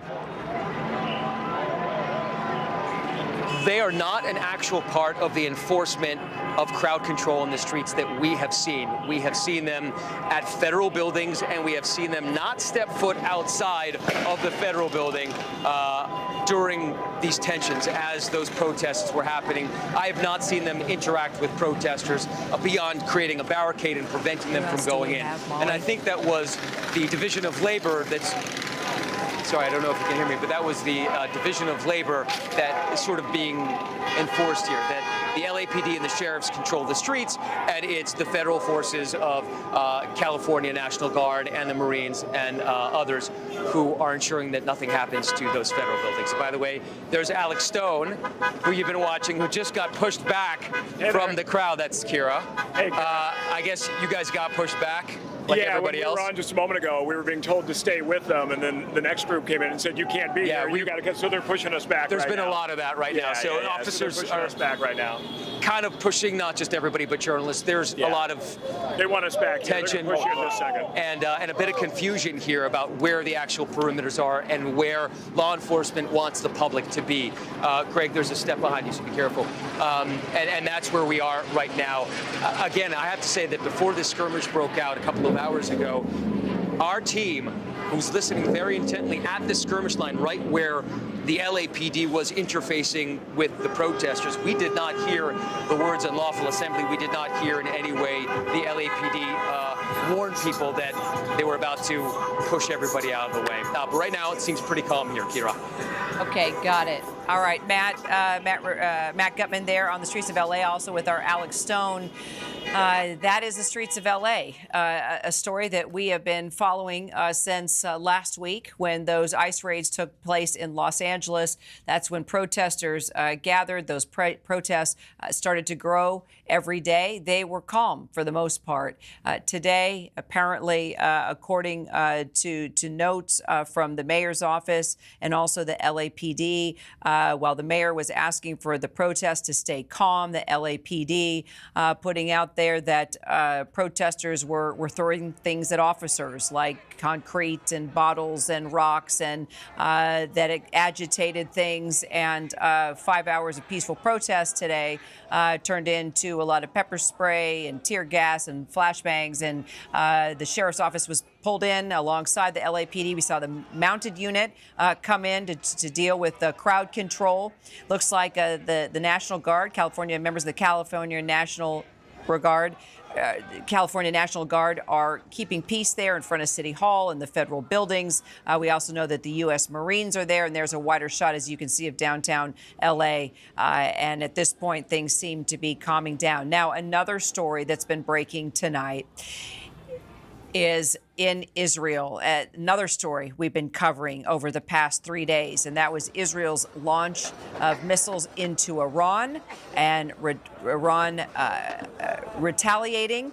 Then again tonight, we saw more missiles launched out of Iran into this part of central Israel. This is the first time that we've actually been able to get a live picture of the debris in central Israel, I am told, after those missiles came in from Iran. Steve Ganyard, I'm going to bring you in on this. Now I'm going to ask you to put on your former State Department role and talk. We were going from the parade here in our nation's capital and talking about your military career. Now we're going to talk about what's happening in the Middle East and how things have escalated between Israel and Iran. Don't know what kind of intel you're getting through the sources you follow, but we believe this is one of the missiles that was able to break through the Iron Dome. Am I right? And hit a building here. We see the dogs out, truly, right now at this moment, trying to find survivors. Yeah, Kara, it looks like there were about 4 impacts at Tel Aviv tonight. No missile defense system is going to be perfect, especially when you have these barrages coming in from Iran. So still about a 90% success rate in bringing down these Iranian missiles. But tonight, Kara, the gloves came off. The Israelis told the Iranians that if you continue to target civilian areas, we are going to go after your infrastructure. It's escalated beyond that. An Israeli official has told the U.S. press that the Ayatollah is no longer off limits. So we see that the Israelis have hit a gas processing station within Iran tonight. We see that they have hit an oil depot just outside of Tehran, massive fires burning there. And now they're saying that leadership is fair game. Up to now, the Israelis have only been going after the leadership of the military and the senior ranks of the nuclear scientists. So tonight what we're seeing is the gloves coming off. Why should this concern the rest of the world? Because it's a very slippery slope to moving on down to taking out all of the Iranian oil export capacity, which would take a significant amount of oil, maybe 2 million barrels a day, off the market. At some point, the regime in Iran could get desperate enough that they do something like try to close the Strait of Hormuz. If that happens, 20% of the world's consumption on a daily basis gets taken off the market. If they do anything like send out their speedboats, put mines in the water, so hasn't happened yet. Everything that we saw the Israelis hit today was hitting the infrastructure for domestic consumption. So the gas field they hit was for domestic consumption. The tanks that they hit outside of Tehran, that's all domestic consumption. But it's just a couple steps away from an escalation that the world may feel. So let's just back up. Let's go back years.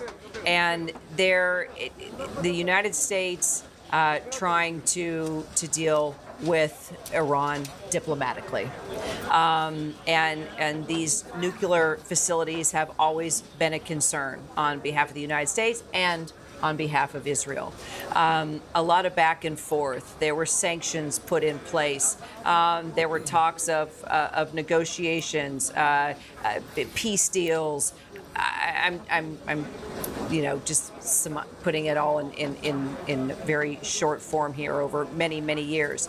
Now, where we are at this moment, it's different. It's different this time around. Trump is not saying anything. President Trump is not saying anything. We don't know if at all the U.S. was somehow involved. We know that Trump has made it very clear that the United States is going to back Israel. But as we look at these pictures and we see cadaver dogs trying to find survivors, we are seeing destruction here. We're not just seeing the Iron Dome intercepting missiles coming from Iran and hearing the IDF talk about, we've taken out key members of the Revolutionary Guard. Now we're taking out fuel and oil. I mean, this is different this time around. What's happening here? Is it President Trump? Is it Israel? Is it what's going on with Hamas in Gaza, that Israel has just had enough of Iran supporting terrorists around the region? What's your sense of how we got to this point after so many years of just talk and no action? Kira, and that's it's a long question. I get the gist, though. I get the gist. The key here is that Israel has known for decades that Iran has an aspiration to create nuclear weapons, and they publicly, consistently say that their goal is to wipe the state of Israel off the face of the earth. So the Israelis know they have an existential threat. They've known for a long time, and they've never been able to say, well, the U.S. will come save us. So they've been working for years, literally for years, to figure out how would they take out Iranian nuclear infrastructure by themselves. Now, remember, they don't have bombers, so many of the processing plants are buried deep underground in different parts of Iran.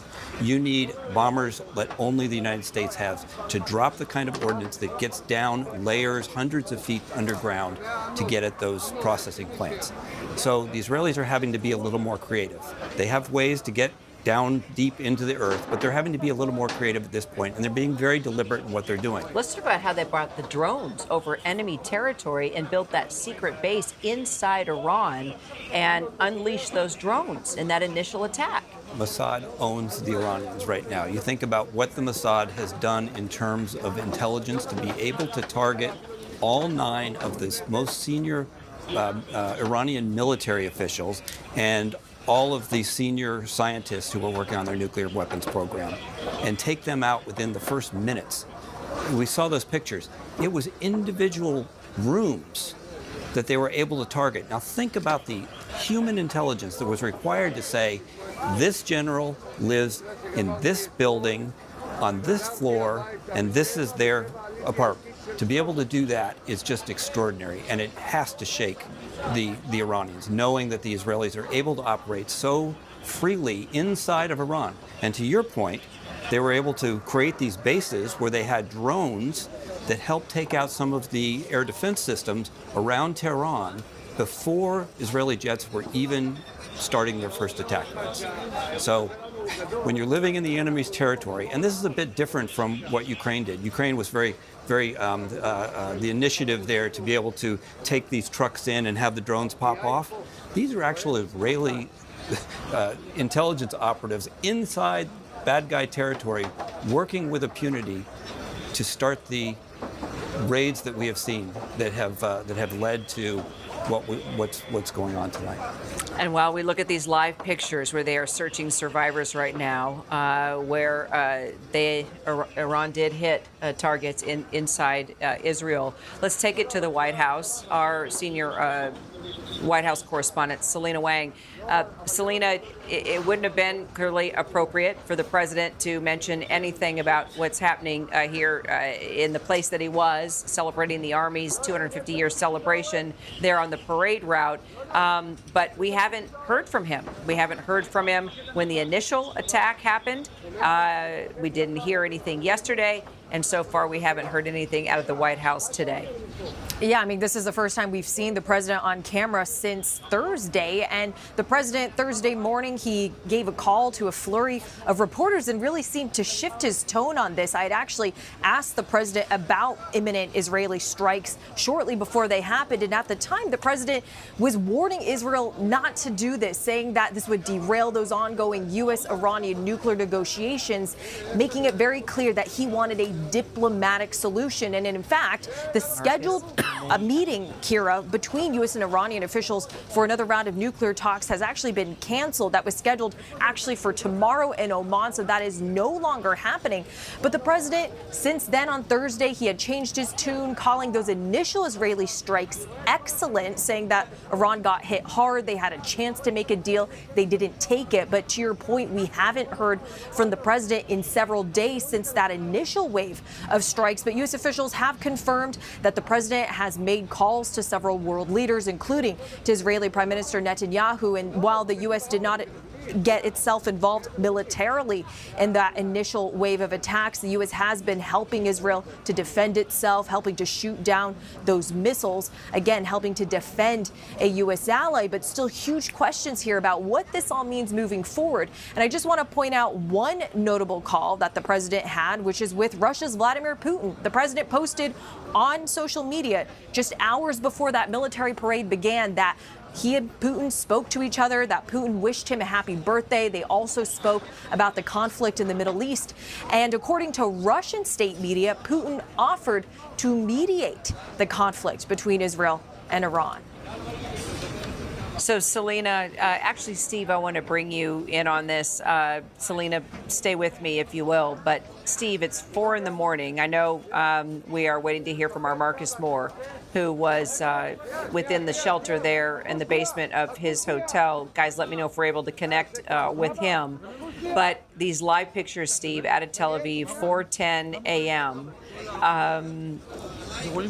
When we see this, put this into perspective for us. When we think of the Iron Dome, Israel's capability to intercept these missiles from Iran, and its ability to protect its country. One of the missiles did hit. It was an apartment building, I believe. All the days are a blur now, yesterday or the day before. And we reported, I think, about 20 or so injuries. This looks like it's pretty devastating. It looks like it hit a little harder, and they've got the cadaver dogs out, and they've got the rescue crews trying to find survivors right now. So this is what Israel was trying to avoid. Israel warned Iran, do not target civilian areas. And since the first night, Iran has targeted civilian areas. So the Israelis were trying to keep this as a military only. And they were Iran not killing. didn't play by the rules. They didn't play by the rules. And so I think tomorrow you're going to see a very different set of targets that the Israelis are going to go after. They will continue to beat down the nuclear enterprise and all those parts of Iranian industry that support the nuclear enterprise. But they're also going to start going after oil and gas more deliberately. And I think that they're going to start targeting regime leadership. And they will continue to ramp up pressure. And at some point, as we heard Benjamin Netanyahu say, the hope is that the people rise up. That the people rise and rebel, up. right? Yes, but this has to be this has to come from inside. There needs to be a revolution to have a regime change, correct? And revolutions go slowly, slowly, slowly, and then quickly. So we don't know what the tipping point is within Iran, if there is one. Maybe this rallies. Civilians who tend to come under bombardment from other countries, they tend to be able to be more resolute and say we're going to power through this. We don't know what the mood on the ground is in Iran. We don't know if there's even the small sticks of a fire that could be created in terms of a revolution. But what we're seeing now is that the Israelis are going to have everything that they think will be effective against turning the people against the regime. And if they aren't, they will continue to kill regime leadership and destroy the economy of Iran. So bottom line, there's no end in sight here. No, neither side has come to a resolution, and Israel won't, because we talk to the Israelis and they talk about terrorism. They go in and they take out various terrorists, and they call it mowing the lawn. In a sense, that's what Israel's doing. They're mowing the lawn. They're only setting back the nuclear program in Iran by years. So until they collapse all of those deeply buried processing halls, they aren't going to end the Iranian capability to build the nuclear weapon. So they're going to continue until they are sure that they have ceased and put away any sense that the Iranians would be able to reconstitute their nuclear enterprise. All right. Steve Gagnon, thank you. All right, we want to take you once again to the streets of Los Angeles now. And those protests that we have been following in the last couple of hours, the protests were peaceful throughout the day until the LAPD says that protesters started getting violent with police, throwing bottles and concrete and rocks at law enforcement. And then that's where we started to see things pick up quite quickly. With flashbangs being thrown into the crowd, the pushing back of crowds, trying to get things calm once again on the streets of Los Angeles. We go back to our Matt Gutman. Matt, it's definitely calmed down within the past couple of hours from when we first talked to you, but still, curfew is 2 hours and 45 minutes away. I'm not sure how much calmer. We thought it was calmer, Kira. And then we turned a corner and we ran into a group of, it was several hundred people, maybe even 1,000 or more, that were congregated here right outside City Hall. And just over the past couple of minutes, you can see this line of LA sheriff's deputies also on the steps over there who've cleared people out, firing flashbangs and some sort of smoke again. It's the same thing that we've been seeing hour after hour here, these skirmishes, and then people squirt out to the other side. I want to give you a sense of how many people there are right here in Grand Park in downtown Los Angeles. We're still moving about the city. We're a couple of hours from curfew, so I imagine that we're going to see these cat and mouse games continue. It does not seem that at this point law enforcement has a firm grip on this city. It could take a few more hours, and part of the reason for that is that there were so many people who came into the city, most of them to protest, as you can hear them chant, peacefully, and that began many hours ago, around 10 a.m. here, 1 p.m. Eastern. And it's still ongoing. So there was a greater influx of people into the city than we've seen in the 8 days of these protests. And so I suppose clearing them out, flushing them out of the city in this way is taking a lot longer and a lot more force than we've seen in recent days. I don't think I've seen skirmishes last this long. You can see these officers have those launchers at the ready, and every time they push people back, then people start to get a little bit courageous again and go right into the middle. Yeah, there's a guy with a sign there we don't want to see, and that's just the way it's been. So every time we're actually trying to make our way out of here, when we came upon this scene of people trying to push law enforcement, or at least to stay in the street here, and then there were the flashbangs, the crackling sound grenades in the air, and the smoke canisters being let go on the streets here, Kira. And are they, Matt, am I hearing correctly? Are they saying peaceful protests? So they've been saying that all day, and these people are right now protesting peacefully. And again, the vast majority of the people we've seen, and again, look at these people. I'll have Greg, our cameraman, lift the camera up. He's tall. You can see there's still hundreds of people milling about. Nobody's really doing anything, and certainly not engaged in violence that we can see. So everybody just scattered. There was another less lethal that was fired here. And I think it had some pepper in it, because people are starting to cough and my eyes are now watering, or some sort of chemical agent in it. They're trying to push folks back. I think this is going to last for hours, Kira. I don't see this. There's another one just got blasted.